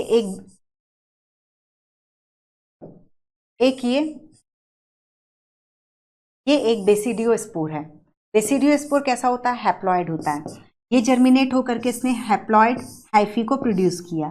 ठीक है, ये जो माइसीलियम बना, जो इस बेसिडियोस्पोर के जर्मिनेशन से बन रहा है, उसे हम प्राइमरी माइसीलियम कहते हैं। राइट, ये हो गया प्राइमरी माइसीलियम। अब क्या होगा, अब इसमें ये दोनों, सपोज ये दोनों जो हैं प्लस माइनस यानी डिफरेंट जीनोटाइप की हैं, दो कॉम्पिटेबल हाइफी हैं, इनके बीच में सेक्सुअल रिप्रोडक्शन हुआ और डाइकैरियोटिक माइसीलियम का बनना हो गया। ठीक है, ये प्लस टाइप का और ये माइनस टाइप का कॉम्पिटेबल हाइफी थी। अब क्या होगा, ये बार बार, जैसे हमने एस्कोमाइसिटीज में देखा, ये बार बार डिवाइड होकर के क्या बनाएंगे, बहुत सारे डाइकैरियोटिक माइसीलियम को प्रोड्यूस करेंगी, जैसे वहां पे देखा था सेम यहाँ पे भी था। ठीक है, ये डाइकैरियोटिक माइसीलियम जो होते हैं ये अब ये जो एक बना था सोमेटोगेमी होने से एक ही सेल में यहाँ पर डाइकैरियोटिक स्टेज आई थी, ये डिवाइड होकर के इसने बहुत सारे डाइकैरियोटिक माइसीलियम को प्रोड्यूस किया। तो इस डाइकैरियोटिक माइसीलियम को हम सेकेंडरी माइसीलियम कहते हैं। ठीक है, अब यही डाइकैरियोटिक माइसीलियम क्या करता है, फ्रूटिंग बॉडी बनाता है जिसे हम बेसिडियोकार्प कहते हैं। ठीक है, तो हम जब देखते हैं तो इधर तो नीचे माइसीलियम है, ये माइसीलियम है, और इसने इस तरीके के एक स्ट्रक्चर को बनाया है, फ्रूटिंग बॉडी को बनाया है जिसे हम बेसिडियोकार्प कह रहे हैं। इसमें ये जो स्टॉक लाइक स्ट्रक्चर है ये कहलाएगा स्टाइप, और यहाँ पर एन्युलस होता है, एन्युलस, और यदि यहाँ पर इसको देखो तो इसको हम बोलते हैं कैप या पाइलस बोलते हैं। ठीक है, अब ये स्ट्रक्चर को बनाने के लिए जो माइसीलियम यूज हो रहा है वो उसको हम कहते हैं टर्शरी माइसीलियम। ठीक है, क्लियर, ये होता है टर्शरी माइसीलियम। बेसिडियोकार्प जो बना हुआ दिखाई दे रहा है इसमें क्या है, यहाँ पे भी तो हाइफी ही है ना, यहाँ पे भी हाइफी ही है, और तो कुछ होगा नहीं, कुछ अलग तो होगा नहीं। तो ये जो माइसीलियम बेसिडियोकार्प फ्रूटिंग बॉडी को बनाने में इन्वॉल्व होता है उसे हम टर्शरी माइसीलियम कहते हैं। तो 3 टाइप के माइसीलियम देख रहे हैं, primary, secondary and tertiary. Primary basidiospore के जर्मिनेशन से, फिर सोमेटोगेमी हुई, डाइकैरियोटिक माइसीलियम बना जो डिवाइड होकर के उसने बहुत सारा डाइकैरियोटिक माइसीलियम बनाया, उसको हमने सेकेंडरी माइसीलियम कहा। जो बेसिडियोकार्प के बनने में यूज हुआ mycelium that is called tertiary mycelium. ठीक है, तो अब यदि अब यहां पर एक चीज देखो, ये देखो, ये इसकी एग्रिकस की फ्रूटिंग बॉडी है, ये स्टाइप दिखाई दे रहा है, और ये जो अम्ब्रेला लाइक स्ट्रक्चर दिखाई दे रही है दिस इज कॉल्ड पाइलस। ठीक है, अब इसको मैंने उल्टा कर दिया तो ये उल्टा है यहाँ पे। ठीक है, ये उल्टा है, तो इसमें ये जो दिखाई दे रहे हैं इनको हम कॉमन लैंग्वेज में गिल्स बोलते हैं। ये कुछ नहीं है बल्कि ये बेसिडियम है और टर्शरी माइसीलियम यहाँ भरा पड़ा हुआ है। ठीक है, तो ये जैसे एक को मैं निकाल लूँ तो ये एक बेसिडियम है। ठीक है, इसको ये एक बेसिडियम है, तो ये बेसिडियम क्या करेगा, ये बेसिडियम है, ये यहाँ पर एक्सोजीनियसली ये बेसिडियोस्पोर प्रोड्यूस करेगा, ये बेसिडियोस्पोर। तो यानी आप यदि देखो तो यहाँ पर आपको इसके ऊपर पर ये बेसिडियोस्पोर्स लगे दिखाई देंगे। यदि हम अच्छे से इसको डिटेल स्ट्रक्चर, इसको एक जो आपके घर में मशरूम आता है उसको निकाल करके देखो तो ये गिल्स दिखाई देगा। गिल्स इज नथिंग बल्कि बेसिडियम, और ये बेसिडियम में आपको बेसिडियोस्पोर्स लगे हुए दिखाई देंगे। ठीक है, तो ये चीज होता है। तो यहाँ पर ये हमने समझा। तो यहाँ पर अब देखो, सेक्सुअल रिप्रोडक्शन डिफरेंट जीनोटाइप या कॉम्पिटेबल हाइफी के बीच में होगा। सोमेटोगेमी, कोई स्पेशल सेक्स ऑर्गन का फॉर्मेशन नहीं हो रहा है। डाइकैरियोटिक स्टेज, जो बहुत सारे डाइकैरियोटिक स्टेज बने वो है सेकेंडरी माइसीलियम, जो बेसिडियोकार्प को बनाएंगे वो है टर्शरी माइसीलियम। ठीक है, बेसिडियोकार्प के अंदर बेसिडियम, जो बेसिडियम बनाया मैंने उसके अंदर क्या होगा, कैरियोगेमी हो गई, male and female nucleus fuse होकर के जाइगोट बना लिए, और इसमें जाइगोट में मियोसिस हुई, जाइगोट में मियोसिस हुई और 4 न्यूक्लियस बनेंगे ना, तो ये यहाँ से इस तरीके से ये एक्सोजीनियसली स्पोर्स ये इसके अंदर नहीं बन रहे हैं। जैसे हमने एस्कस में देखा था, तो एस्कस में मैंने स्पोर्स यहाँ पे बनाए थे, तो एस्कोस्पोर एंडोजीनियसली बन रहे हैं, लेकिन बेसिडियोस्पोर जो है बेसिडियम के बाहर बन रहे हैं, दैट इज कॉल्ड एक्सोजीनियसली प्रोड्यूस होते हैं बेसिडियोस्पोर। तो 2 structure, conidia and basidiospore. Conidia asexual है, बेसिडियोस्पोर सेक्सुअल स्ट्रक्चर है, ये एक्सोजीनियसली प्रोड्यूस होते हैं, जबकि एस्कोस्पोर और स्पोरेंजियोस्पोर जो कि हमने पढ़ा म्यूकर में, वो जो बनते हैं वो एंडोजीनियसली बनते हैं। ठीक है, तो यही लिखा हुआ है इसको शॉर्ट में, बेसिडियोकार्प में कैरियोगेमी होगी, वहीं मियोसिस होगी, वहीं एक्सोजीनियसली हैप्लॉइड बेसिडियोस्पोर का फॉर्मेशन होगा। ओके, क्योंकि मियोसिस से बन रहे हैं तो हैप्लॉइड हो जाएंगे। एगेरिकस जो है, एगेरिकस जो हम जिस मशरूम को खाते हैं वो एगेरिकस कैम्पेस्ट्रिस है, आई थिंक, हाँ दिस। ठीक है, अस्टिलेगो जो है वो स्मट फंजाई है, पक्सीनिया जो है वो रस्ट फंजाई है। पक्सीनिया ग्रैमिनेस ट्रिटिसाइड से black stem rust of wheat होता है, पक्सीनिया स्ट्रीफॉर्मिस से येलो रस्ट होता है, और पक्सीनिया रिकॉन्डिटा से ब्राउन रस्ट होता है। Ustilago tritici loose smut of wheat के लिए है, अस्टिलेगो हॉरेडाई जो है कवर्ड स्मट ऑफ बार्ली से है। इडिबल फंजाई जो है, इडिबल फंजाई मशरूम जो है एग्रिकस कैम्पेस्ट्रिस है। ओके, तो ये चीजें आपको याद रखनी है। ओके, तो इसके अलावा जो हमने यहाँ पर देखा था दैट इज ब्रैकेट फंजाई, पॉलीपोरस है, पफ बॉल भी इसमें आते हैं, लाइकोपर्डॉन। तो इनके भी नाम आपको याद रखने होंगे कि लाइकोपर्डॉन जो है पफ बॉल है और पॉलीपोरस फंजाई जो है वो ब्रैकेट फंजाई है। मशरूम एग्रिकस हमने देखा ही, रस्ट पक्सीन या अस्टिलेको स्मट फंजाई। ठीक है, तो ये इनका इतने ये डिजीज के भी नाम याद रखिएगा। अब ड्यूटेरोमाइसिटीज, ये बिल्कुल सिंपल सा फंजाई है। ये इसमें सिर्फ और सिर्फ वेजिटेटिव स्टेज होती है, मतलब हम फंजाई देख रहे हैं जिनमें मतलब ड्यूटेरोमाइसिटीज के माइसीलियम मॉर्फोलॉजी को यदि आप देखो तो वो सेप्टेट होते हैं, ब्रांच्ड होते हैं। तो सेप्टेट और ब्रांच्ड हमने कहाँ देखा है, दैट इज एस्कोमाइसिटीज और बेसिडियोमाइसिटीज में। तो हम ड्यूटेरोमाइसिटीज को जब देखते हैं तो वहाँ पर जितने भी ड्यूटेरोमाइसिटीज फंजाई है किसी में हमने सेक्सुअल रिप्रोडक्शन आज तक देखा ही नहीं है। और यदि सपोज किसी में दिख गया तो हम उसको ड्यूटेरोमाइसिटीज से उठाएंगे और उसको उसके रिस्पेक्टिव एस्कोमाइसिटीज या बेसिडियोमाइसिटीज में रख देंगे। तो ड्यूटेरोमाइसिटीज फंजाई इम्परफेक्टाई, इम्परफेक्टाई मतलब इम्परफेक्ट है, दैट इज वो सेक्सुअल रिप्रोडक्शन नहीं करता है। यानी वो फंजाई जिनमें सेक्सुअल स्टेज एब्सेंट होती है उनको एक ग्रुप में रख दिया जाता है, दैट इज उसे हम कहते हैं ड्यूटेरोमाइसिटीज। ठीक है, तो ड्यूटेरोमाइसिटीज इम्परफेक्ट फंजाई। और ये भी चीज़ याद रखिए, यदि हम बायोलॉजी साइंस बायोलॉजी के पॉइंट ऑफ व्यू से पढ़ते हैं तो किसी भी ऑर्गेनिज्म की परफेक्ट स्टेज उसका सेक्सुअल रिप्रोडक्शन ही होती है।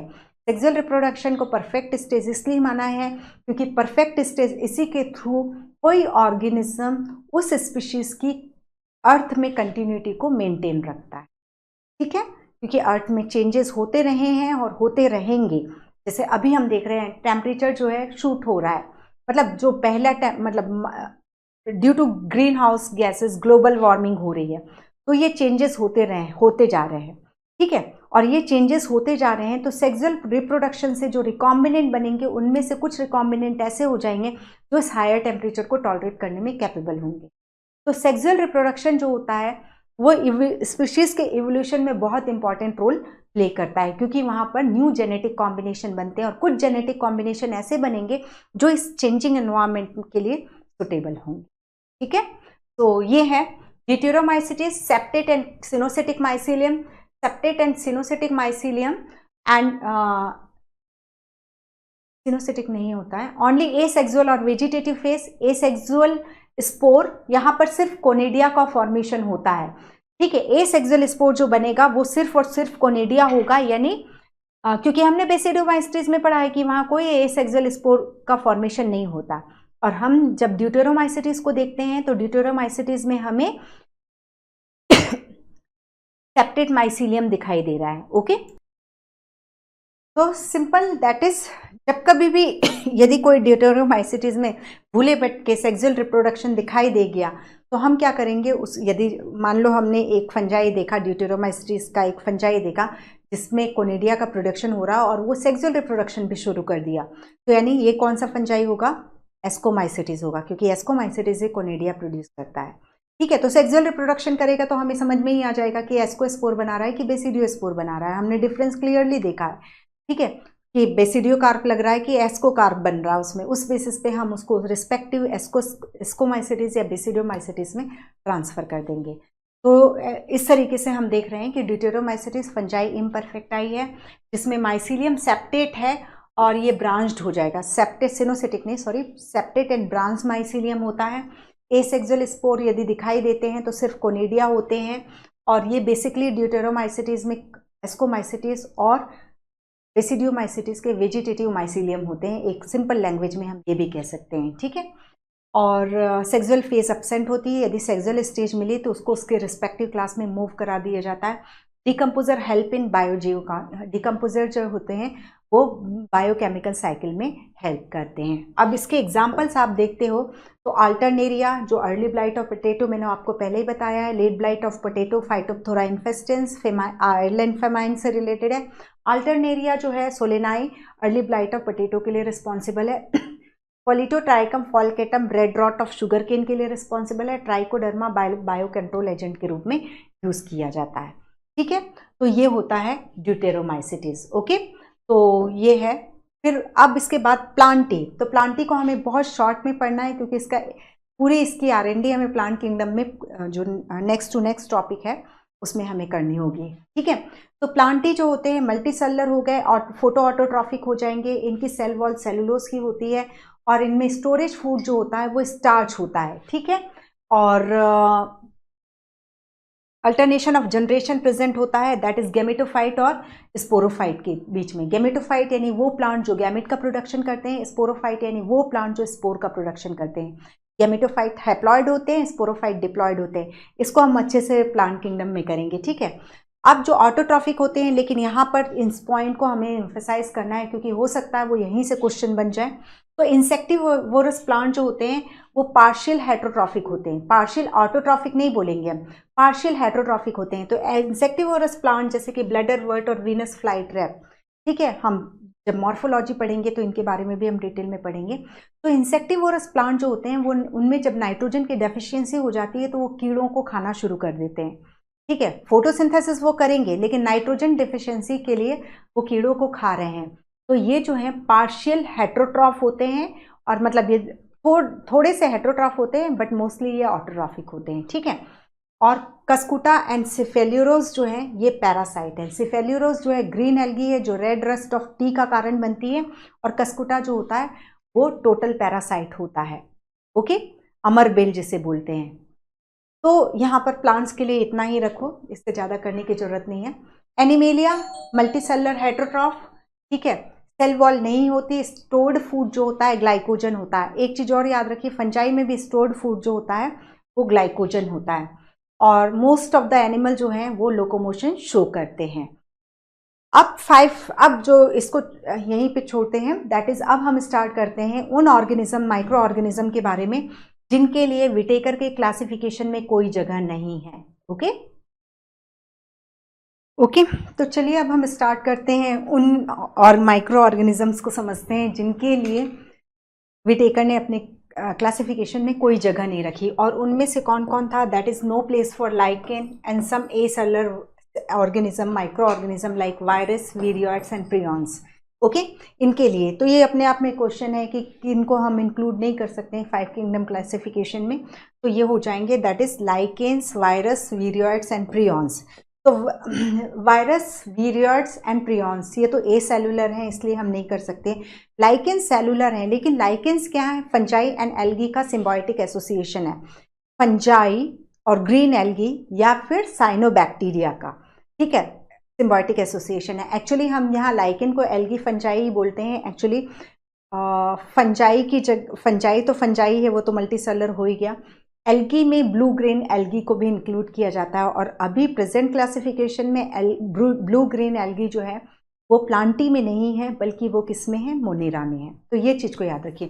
तो ये लाइकेन भी जो है उनको भी जगह नहीं मिली है क्योंकि यहाँ पर फंजाई और एल्गी का इतना क्लोज एसोसिएशन होता है कि वो एक ऑर्गेनिज्म के रूप में डिफाइन करना उनको मुश्किल हो जाता है। इस वजह से मतलब आइसोलेटेड में तो उनको जगह मिली हुई है, लेकिन यदि लाइकेन को देखा जाए तो कोई भी ये नहीं समझ पाएगा कि ये जो लाइकेन दिखाई दे रहा है एक्चुअली वो एक ऑर्गेनिज्म नहीं है बल्कि वो 2 ऑर्गेनिज्म है। वो इतना क्लोज एसोसिएशन होता है कि वहाँ पर एसोसिएशन तो दिखाई नहीं देता, वो अपने आप में ही एक इंडिविजुअल टाइप के ऑर्गेनिज्म दिखाई देते हैं, ठीक है।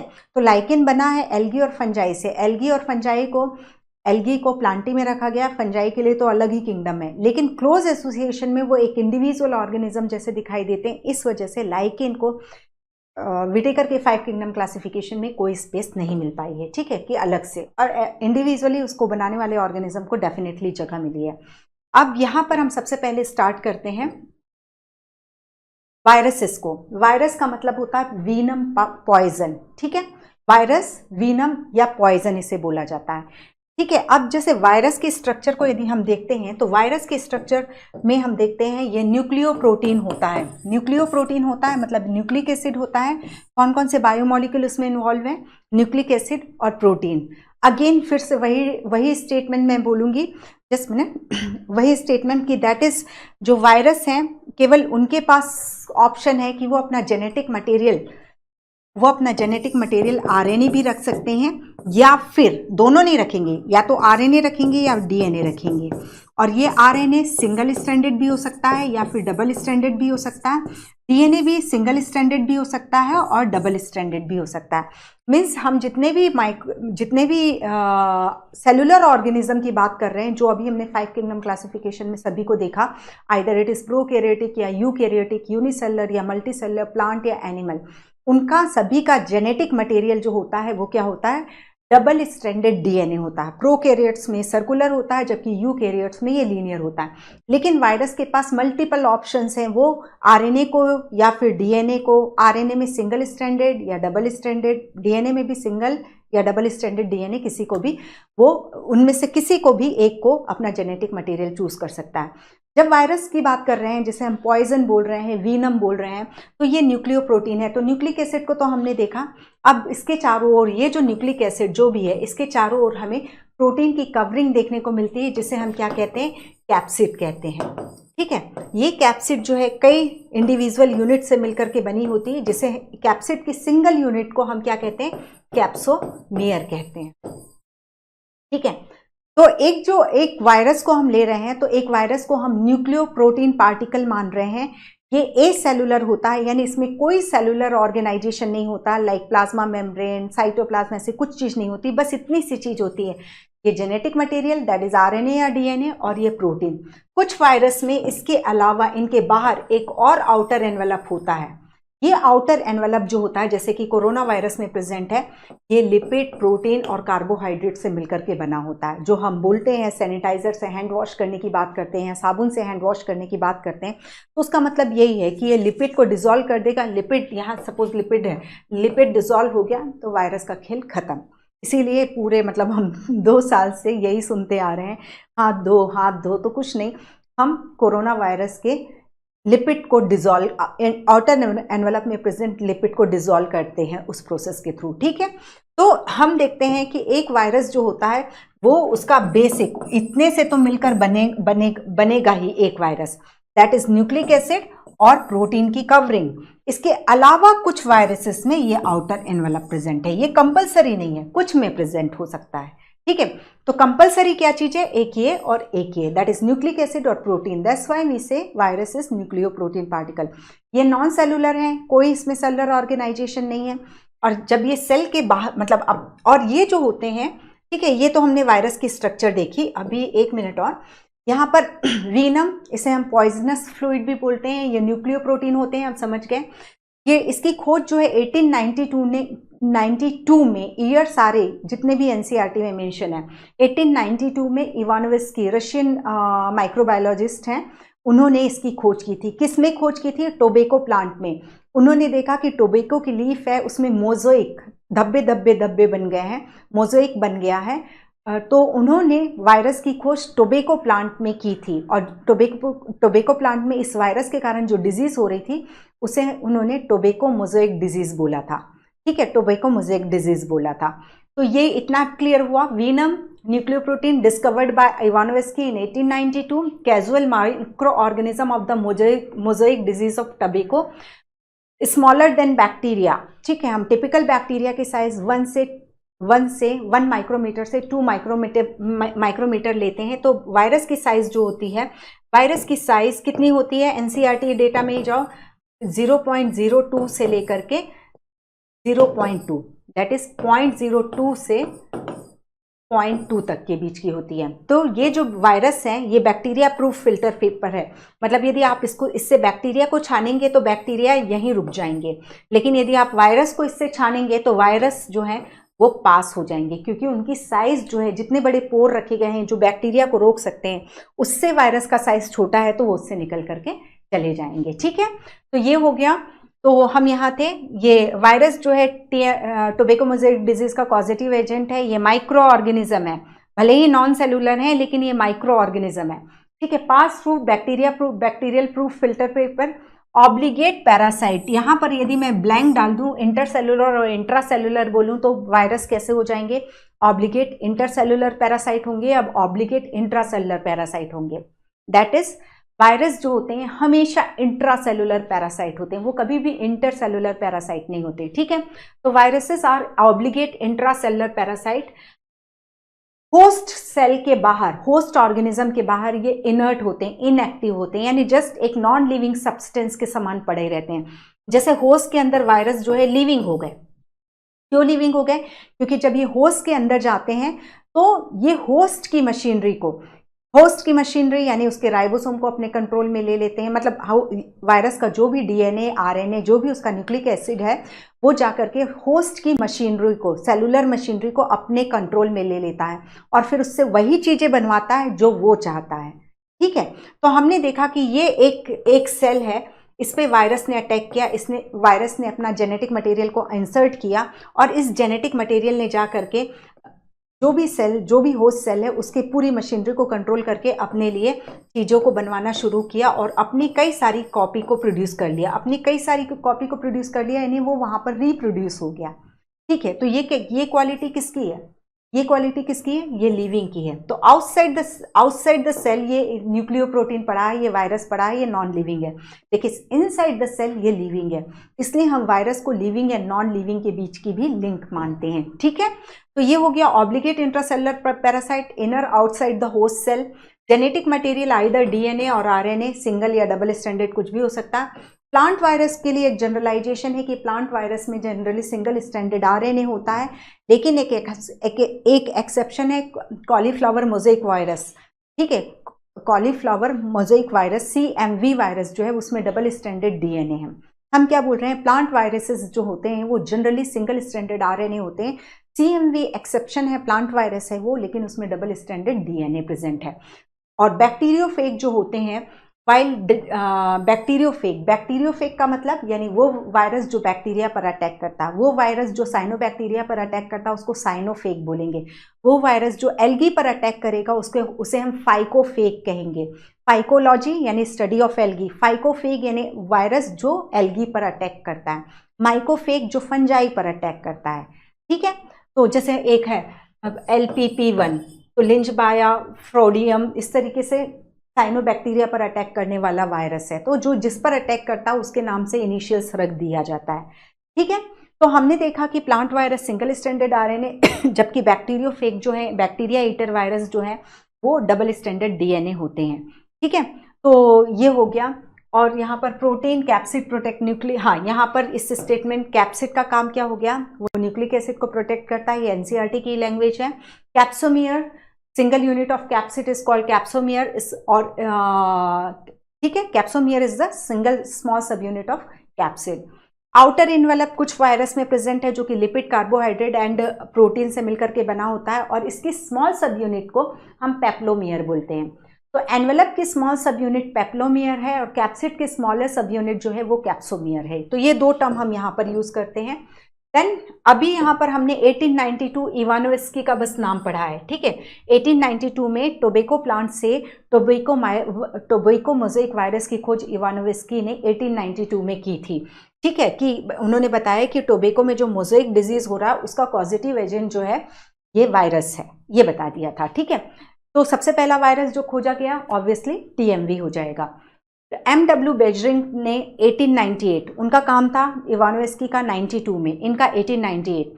वायरस इन्फेक्शियस नेचर का है, तो उन्होंने क्या किया था कि टोबैको प्लांट की उन लीफ को लिया जिसमें मोज़ेक पैटर्न डेवलप था। तो मोज़ेक पैटर्न वायरस की प्रेजेंस के कारण था, उसका उन्होंने जूस, उसको क्रश किया, उसका लिक्विड निकाला और इस लिक्विड को ले जा करके एक हेल्दी प्लांट के ऊपर डाल दिया। तो उन्होंने देखा कि ये जो है, जो इन्फेक्टेड प्लांट का जो एक्सट्रैक्ट था उसको यदि हेल्दी प्लांट में डाल दो तो वो हेल्दी प्लांट भी डिजीज्ड हो जाता है। यानी डेफिनेटली जो टोबैको मोज़ेक डिजीज प्रोड्यूस कर रहा था, जो एजेंट था, पॉजिटिव एजेंट था, वो इन्फेक्शियस नेचर का है कि वो फैल गया, वो दूसरे को भी हो गया। ठीक है, तो बेजरिंग ने वायरस के इन्फेक्शियस नेचर के बारे में बेजरिंग ने बताया था। बिल्कुल क्लियर रखो इसको। ठीक है, और ये जो उन्होंने इसका एक्सट्रैक्ट निकाला तो उसके लिए टर्म जो यूज किया, सेंटेंस किया, contagium vivum fluidum, infectious liquid या इन्फेक्शियस फ्लूइड। ठीक है, contagium vivum fluidum that is infectious living fluid. फिर WM स्टैनली ने 1935 में इन वायरस को क्रिस्टल के फॉर्म में, क्रिस्टल, नॉन लिविंग क्रिस्टल के रूप में ऑब्टेन किया।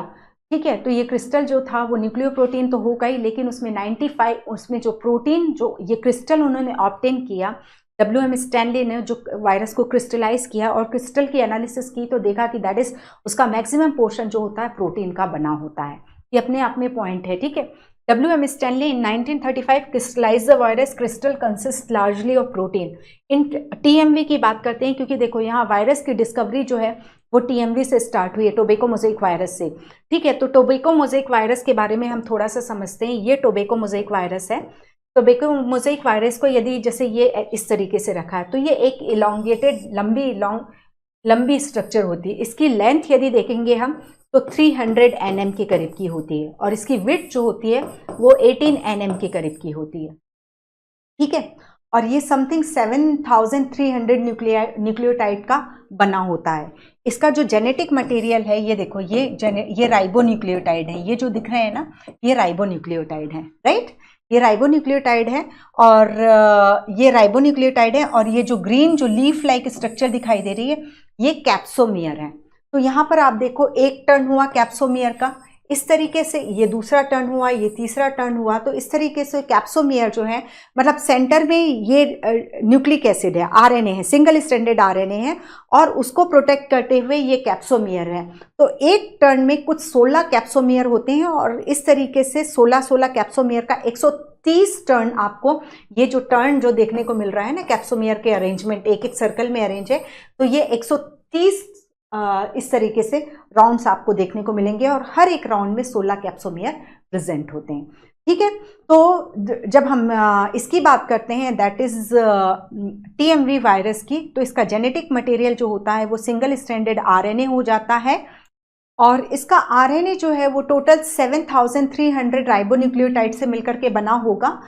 और इसके अलावा और क्या बोला हमने, दैट इज इसकी लेंथ जो है 300 nm, डायमीटर जो है 18 nm डायमीटर का हो जाता है, ठीक है। यदि हम वायरस की ओवरऑल स्ट्रक्चर को देखें तो इसमें 95% प्रोटीन होता है और 5% ही RNA होता है। एक एंड पे राइबोन्यूक्लियोटाइड्स जो हैं बाहर निकले रहते हैं, जबकि इस साइड पे आप देखो RNA जो है वो कंप्लीटली इन कैप्सोमियर से हाइड है, थोड़ा सा पोर्शन जो है RNA का बाहर की ओर निकला होता है, ठीक है। तो ये हो गया इसके बारे में, ओके।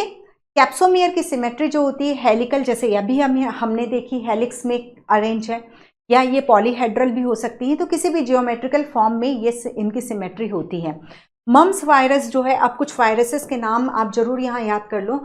मम्स वायरस जो है उसको हम रूबुला वायरस बोलते हैं, जो कि सिंगल स्ट्रैंडेड RNA होता है, ठीक है। इसको नोट डाउन कर लेना साथ में। स्मॉल पॉक्स वायरस जो है वो वेरियोला जोस्टर वायरस कहलाता है, जिसमें डबल स्ट्रैंडेड DNA होता है। हर्पिस वायरस जो है ये भी डबल स्ट्रैंडेड DNA होता है। इन्फ्लुएंजा वायरस जो होता है RNA वायरस होता है। एक्वायर्ड इम्यूनोडेफिशिएंसी सिंड्रोम जो कि HIV से होता है, ये RNA वायरस है, रिट्रोवायरस होता है, ठीक है। वायरल सिम्टम प्लांट्स में मोज़ेक फॉर्मेशन जो कि TMV में लीफ रोलिंग, लीफ कर्लिंग देखने को मिलेगा और येलोइंग एंड वेन क्लियरिंग, छोटे रह जाएंगे, डॉर्फिज्म और रुकी हुई ग्रोथ हमें देखने को मिलेगी, ठीक है। तो इन वायरसेस का आपको जरूर याद रखना है। कोरोना जो है वो भी, कोविड-19 जो है वो भी सिंगल स्ट्रैंडेड RNA वायरस है और वो एनवेलप्ड वायरस है, ठीक है। AIDS virus that is HIV virus भी एनवेलप्ड वायरस है, ओके। और ये जो है रिट्रोवायरस है, ओके। तो ये चीज़ों को याद रखिए आप। देन इसके अलावा अब ये जो है एक ये बैक्टीरियोफेग की स्ट्रक्चर है। बैक्टीरियोफेग यानी that is bacteria eater virus, जिसमें का जेनेटिक मटेरियल जो होता है वो डबल स्ट्रैंडेड DNA होता है। आप जब जब मॉलिक्यूलर बायोलॉजी पढ़ते हैं तो लैम्डा फेग जो बोलते हैं, लैम्डा फेग जो है वो बैक्टीरियोफेग है, ओके, जिसमें डबल स्ट्रैंडेड DNA प्रेजेंट होगा। सम आई थिंक 53,302 उसमें बेस पेयर प्रेजेंट है, ओके। और जबकि 5174 जो है वो जो है सिंगल स्ट्रैंडेड DNA है, ओके। और इन सब चीज़ों को थोड़ा थोड़ा याद रखिए। हम एक बैक्टीरियोफेग की स्ट्रक्चर में देखें तो ये हेड होता है, ये कॉलर हो जाएगा, ये शीथ है और ये टेल फाइबर है और ये टेल फाइबर से ही जा करके होस्ट सेल में, होस्ट सेल के ऊपर बैठते हैं और ये जस्ट जो है ये नीचे होता है, ये जो दैट इज शीथ है और ये प्लेटफॉर्म जैसे स्ट्रक्चर है, ये नीचे होती है और इसके अंदर कैप्सिड के हेड के अंदर जो जेनेटिक मटेरियल है जो कैसा है, डबल स्ट्रैंडेड डीएनए है, वो होस्ट सेल के अंदर इंजेक्ट कर दिया जाता है। और ये हमें ट्रांसडक्शन एक्सपेरिमेंट से क्लियर ही है, हर्शी एंड चेज ने प्रूफ ही कर दिया था कि जब bacteriophage T2 bacteriophage E coli cell पर अटैक करता है तो प्रोटीन कैप्सिड जो है बाहर रह जाता है, ओनली जेनेटिक मटेरियल ही होस्ट सेल के अंदर पेनिट्रेट कराया जाता है। और इसी हर्शी चेज एक्सपेरिमेंट के थ्रू ये प्रूफ हुआ था कि DNA is the undisputed genetic material of cellular organism. Okay, तो ये है, तो ये यहाँ थोड़े से ना इसके नाम जो जरूर याद रखना कि ये टेल फाइबर है, ये कॉलर है, ये शीथ है, ये हेड है जिसके अंदर क्या प्रेजेंट होगा, न्यूक्लिक एसिड प्रेजेंट होगा। ओके, तो ये है। अब इसके बाद बिल्कुल शॉर्ट में कुछ और ए सेलुलर माइक्रो ऑर्गेनिजम्स की बात करते हैं, जैसे वीरियोट्स। तो वायरस में तो हमने देखा वो भी नॉन सेलुलर है, वीरियोट्स, प्रियॉन्स ये भी नॉन सेलुलर है। वीरियोट्स जो है सिंगल स्ट्रैंडेड आरएनए, अच्छे से रटा हुआ होगा आप लोगों को, बट हमें एक बार इसको कंप्लीट तो करना है, ठीक है। इसकी खोज जो है डायनर ने की थी 1971, ठीक है। तो वायरस में हमने देख लिया, वायरस और वीरियोट्स में कई सारे 1892, 1898 एंड 1935, नाउ दिस इज 1971 में वीरियोट्स की खोज हुई थी। ये सिंगल स्ट्रैंडेड आरएनए होते हैं जिनमें टोटल न्यूक्लियोटाइड्स होते हैं 250 से लेकर के 400 न्यूक्लियोटाइड होते हैं। लो मॉलिक्यूलर वेट होता है इनका, और इनके ऊपर कोई वायरस के समान प्रोटीन कवरिंग नहीं होती, कैप्सिड वगैरह नहीं होती। Only single stranded RNA infection की कैपेबिलिटी रखता है और ये प्लांट में डिजीज प्रोड्यूस करता है, जैसे कि potato spindle tuber chrysanthemum stunt disease, ठीक है। तो बस इतना ही इसमें more than sufficient, that is viroids जो होते हैं वो only single stranded RNA particle जो इन्फेक्शन की एबिलिटी रखते हैं उन्हें हम वीरियोट्स कहते हैं। वीरियोट्स में अभी तक जितनी भी खोजा गया है वो प्लांट्स में ही डिजीज प्रोड्यूस कर, ठीक है। तो पोटैटो स्पिंडल ट्यूबर और क्राइसेंथेमम स्टंट डिजीज जो है वो वीरियोट्स के थ्रू होती है। इसकी खोज डायनर ने की थी, टीओ डायनर ने की थी 1971 में। ओके, देन उसके बाद प्रियॉन्स की बात करते हैं। तो न्यूक्लिक एसिड का तो समझ में आता है कि वो जेनेटिक इन्फॉर्मेशंस को रखते हैं, उनमें न्यूक्लियोटाइड का सीक्वेंस है, लेकिन कुछ इन्फेक्शियस एजेंट है वो एक एबनॉर्मल प्रोटीन यानी एबनॉर्मल प्रोटीन का मतलब क्या होता है, जैसे हमें मालूम है जब प्रोटीन सिंथेसिस होता है तो प्रोटीन का प्राइमरी स्ट्रक्चर बनता है जिसमें एमिनो एसिड पेप्टाइड बॉन्ड से जुड़ करके एक लीनियर चेन के रूप में प्रेजेंट होते हैं। फिर ये लीनियर चेन जो है आपस में फोल्डिंग शो करके सेकेंडरी टर्शरी स्ट्रक्चर शो करती है। अब सपोज इसको फोल्ड होकर के इस तरीके से बनना था, लेकिन इसकी जो है मिस फोल्डिंग हुई, राइट तरीके से फोल्डिंग नहीं हो रही है और कुछ ये इस तरीके से फोल्ड हो गया, ठीक है। तो हो सकता है ये मिस फोल्डेड प्रोटीन जो है प्रियॉन्स बन जाए। तो मिसफोल्ड जो हम प्रियॉन्स की बात करते हैं जिसकी खोज प्रूसिनर ने की थी, तो ये इन्फेक्शियस प्रोटीन पार्टिकल है, मतलब ये जो है ये प्रोटीन यदि किसी को पहुंच जाता है तो उसमें इन्फेक्शन क्रिएट कर सकता है। तो जेनेटिक मटेरियल तक तो समझ में आता था कि वायरस को भी समझ में आता था कि भाई उसमें न्यूक्लिक एसिड है जेनेटिक मटेरियल के रूप में।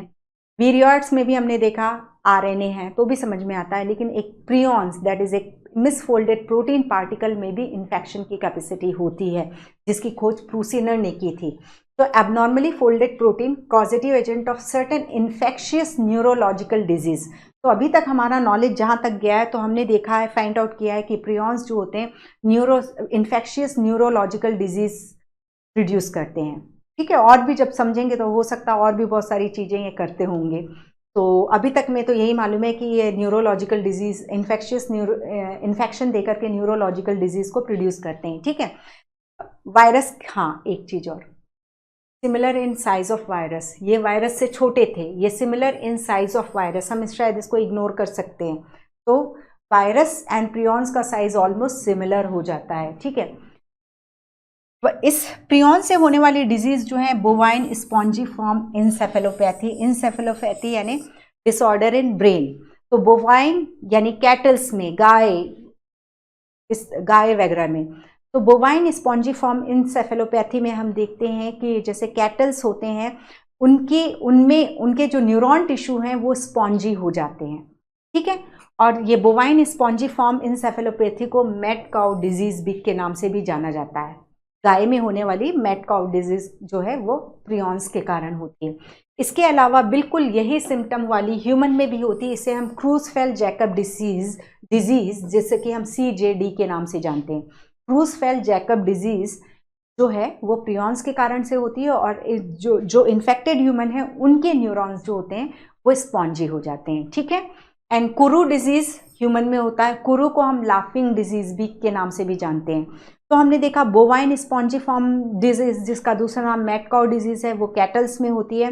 इस kuru and CJD Creutzfeldt Jakob disease ये जो होती है वो ह्यूमन में होती है। स्क्रैपी डिजीज जो होती है वो गोट एंड शीप में होती है, बकरी और भेड़ में होती है, ठीक है। और इन सभी के केस में न्यूरॉन्स जो होते हैं वो स्पॉन्जी हो जाते हैं, ठीक है। जैसे ह्यूमन में कैसे CJD होगी, ये इन्फेक्टेड कैटल खाने से, यदि इन्फेक्टेड कैटल है दैट इज उसमें ये misfolded protein that is prions present है, वो प्रियॉन्स वैसे कैटल्स को खाने से ये प्रियॉन्स पहुंच जाएगा ह्यूमन बॉडी में, और ह्यूमंस में वो इन्फेक्शन दैट इज CJD का कारण बन सकता है, ओके। तो ये हो जाता है क्लियर। तो viroids single stranded RNA, infectious single stranded RNA with low molecular weight 250 से 400 न्यूक्लियोटाइड केवल प्लांट में डिजीज प्रोड्यूस करते हैं। प्रियॉन्स प्रूसिनर ने इसे खोजा, मिसफोल्डेड या एबनॉर्मली फोल्डेड प्रोटीन है। इन्फेक्शियस प्रोटीन को हम क्या कहते हैं, प्रियॉन्स कहते हैं। CJD and Kuru in human, BSE या मैड काउ डिजीज जो है BSE बोवाइन स्पॉन्जीफॉर्म इंसेफेलोपैथी को हम शॉर्ट में BSE बोलते हैं, या mad cow disease in cattle, and kuru and CJD in human, and scrapie in goat and sheep, okay. तो न्यूरोलॉजिकल प्रियॉन्स से इन्फेक्शियस प्रोटीन से जो रिलेटेड डिजीज है वो न्यूरोलॉजिकल डिसऑर्डर्स ही हैं, जिसमें न्यूरॉन्स की स्ट्रक्चर जो है चेंज हो जाती है। अब इसके बाद पढ़ते हैं लाइकेन। लाइकेन कोई एक ही ऑर्गेनिज्म नहीं है बल्कि दो ऑर्गेनिज्म का क्लोज एसोसिएशन है, वेरी क्लोज एसोसिएशन है, और वो दो ऑर्गेनिज्म है एल्गी एंड फंजाई। फंजाई तो हमें मालूम है, ठीक है, अलग किंगडम में। एल्गी में आपको याद रखना होगा कि लाइकेंस बनाने में ग्रीन एल्गी भी पार्टिसिपेट करती हैं, और साइनोबैक्टीरिया भी। बट हम जब कभी भी लाइकेन को डिफाइन करते हैं तो यही बोलते हैं mutualism between algae and fungi. Fungi में फाइकोमाइसिटिस जनरली इन्वॉल्व नहीं होती हैं लाइकेन बनाने में, एस्कोमाइसिटिस और बेसिडियोमाइसिटिस ही मेनली इन्वॉल्व होती हैं लाइकेन बनाने में, और ग्रीन एल्गी और ब्लू ग्रीन एल्गी इन्वॉल्व होती हैं। अब यहाँ पर जो एल्गल पार्टनर होता है उसे हम फाइकोबायंट कहते हैं। एल्गल पार्टनर जो होता है उसे हम फाइकोबायंट कहते हैं। ये एल्गी है तो यानी फोटोसिंथेटिक होगी, तो फाइकोबायंट एल्गी है और जो कि ऑटोट्रॉफिक होती है, जो कि फोटोसिंथेसिस करती है। जबकि जो फंगल कंपोनेंट है उसको हम माइकोबायंट कहते हैं और ये हेटरोट्रॉफ होता है। तो mycobiont that is fungi heterotroph है, लेकिन ये माइसीलियम सॉइल में खूब फैला करके रखेगा, और जो भी सबस्ट्रेटम है जहाँ कहीं पे भी उग रहे हैं वहाँ से मिनरल न्यूट्रिशन के एब्जॉर्प्शन में एल्गी की हेल्प करता है। तो एल्गी खाना बनाती है, और बाकी जो रिप्रोडक्शन का काम है और मिनरल एब्जॉर्प्शन वगैरह का काम है वो माइसीलियम दैट इज माइकोबायंट करता है। अब यहाँ पर mycobiont provide shelter and absorb mineral nutrient and water to phycobiont, very good pollution indicator, do not grow in polluted area. तो जो लाइकेंस होते हैं वो पॉल्यूशन, स्पेशली एयर पॉल्यूशन का और स्पेशली सल्फर डाइऑक्साइड के पॉल्यूशन का सबसे अच्छा इंडिकेटर होते हैं। जहाँ पॉल्यूशन होगा वहाँ लाइकेन एब्सेंट होंगे, और जो जगह जितनी नॉन पॉल्यूटेड होगी वहाँ उतने ही ज़्यादा आपको लाइकेन देखने को मिलेंगे। अब लाइकेन जो है हमने ये देखा कि मतलब लैब में लाइकेन से एल्गल कंपोनेंट को अलग किया गया, फंगल कंपोनेंट को अलग किया गया, लेकिन फिर कोशिश की गई कि एल्गी और फंजाई को मिला करके हम फिर से लाइकेन को प्रोड्यूस कर ले। तो ये मतलब हमारी एफर्ट से नहीं होता, वो नेचुरल एसोसिएशन होता है। तो लैब में आप उनको अलग तो कर सकते हो, लेकिन लैब में आप सोचो कि एल्गी फंजाई को जोड़ करके आप लाइकेन प्रोड्यूस कर लो, तो वो अभी तक नहीं हो पाया है, ठीक है। अब इसके बाद यहाँ पर लाइकेन, जब लाइकेन का हम टाइप्स देखते हैं तो लाइकेन के टाइप्स में हम देखते हैं दैट इज क्रस्टोज लाइकेन होते हैं।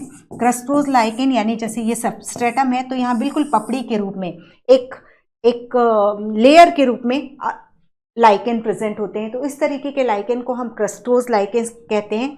फिर लीफ लाइक लाइकेन जो होते हैं उनको हम फोलियोज लाइकेन कहते हैं, और जिनमें एक्सटेंसिव लाइकेन में बहुत ज़्यादा ब्रांचिंग देखने को मिलती है उसे हम फ्रूटिकोज लाइकेन कहते हैं, ठीक है। लाइकेन का इकोनॉमिक इंपॉर्टेंस देखें तो जो रोशेला टिंक्टोरिया एक लाइकेन का नाम है, ठीक है, एल्गी है, फंजाई है, ठीक है, लेकिन उन दोनों के मिल जब वो लाइकेन के रूप में होते हैं तो उनको एक कई डिफरेंट टाइप के लाइकेन्स हैं। तो एक रोशेला टिंक्टोरिया है जिससे कि हम लिटमस ऑब्टेन करते हैं, जो हमें एसिडिक और बेसिक पीएच चेक करने में यूज़ किया जाता है। इसके अलावा क्लेडोनिया रेंजीफेरा जिसे हम कॉमन नेम रेंडियर मॉस कहते हैं, तो वो पोलर रीजन में रेंडियर वगैरह के फूड का काम करता है, ठीक है।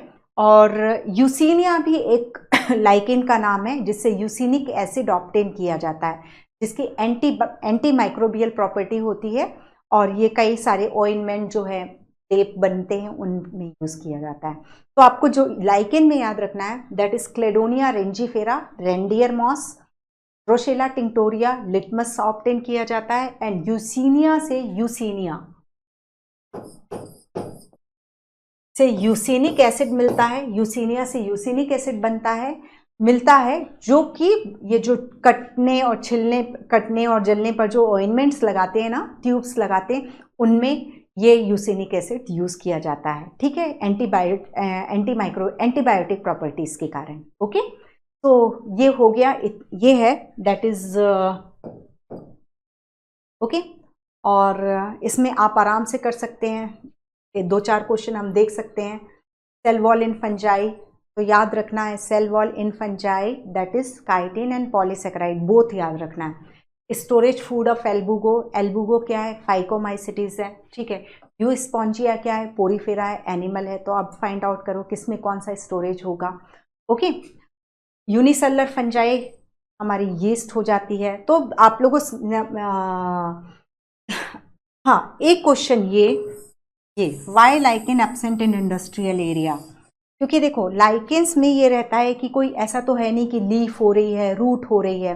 तो लाइकेन क्या है, एल्गी और फंजाई का एसोसिएशन है। तो जो कुछ भी एब्जॉर्प्शन होता है वो सीधे एनवायरनमेंट से होता है, सीधे एटमॉस्फेयर से होता है। और एटमॉस्फेयर में जैसे sulphur dioxide gas, sulphur dioxide का पॉल्यूशन है, तो वो सल्फर डाइऑक्साइड एब्जॉर्ब कर लेगा लाइकेन, ठीक है, और एब्जॉर्ब कर लेगा, और उसके कारण कई सारे मेटाबॉलिज्म लाइकेन के इनहिबिट हो जाएंगे।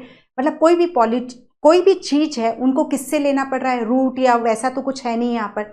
जो भी लेंगे वो एटमॉस्फेयर से डायरेक्टली लेंगे। एटमॉस्फेयर में जो भी पॉल्यूटेंट है वो सीधे लाइकेन की बॉडी में चले जाएंगे और वो वहाँ मेटाबॉलिज्म इनहिबिट कर देंगे, जिसके कारण लाइकेन की डेथ हो जाएगी। इस वजह से पॉल्यूटेंट एनवायरनमेंट में या पॉल्यूटेंट प्लेसेस में आपको लाइकेन देखने को नहीं मिलते हैं। 10 फंजाई फॉर्म एम्ब्रियो, अभी उसकी लाइफ साइकिल क्या बताई थी मैंने, आप उसको याद करो। हाँ, how many set of chromosome is present in Neurospora conidia, तो कोनिडिया कैसा होता है, हैप्लॉइड है कि डिप्लॉइड है, उसको थोड़ा सा याद करो, ठीक है। In which division of fungi coenocytic mycelium is present, तो हमने किस में देखा है सिनोसिटिक माइसीलियम, जो कि नॉन सेप्टेड है। अब आप याद करो नॉन सेप्टेड कौन सा है, किस में नॉन सेप्टेड माइसीलियम देखने को मिलता है, phycomycetes, ascomycetes, basidiomycetes and deuteromycetes में, ठीक है। गिल्स आपको कहाँ देखने को मिलते हैं, which division of fungi show interval between plasmogamy and karyogamy, ठीक है। Which fungi show columella, what are the classification criteria of fungi, name of fungi which produce LSD, name of sexual spore of trichoderma. Trichoderma का sexual spore क्या होना चाहिए, सोचो trichoderma किसको belong करता है। Name of fungal division where meiosis can not be seen, describe deuteromycetes mycelium, ठीक है। तो ये सारी चीजें हो गई। तो सिंपल है, जो पढ़ा है वही पूछा है, ठीक है। तो रिवाइज करिए, इसके बाद MPQ में हम एक और रिवीजन करेंगे। Okay, thank you, take care.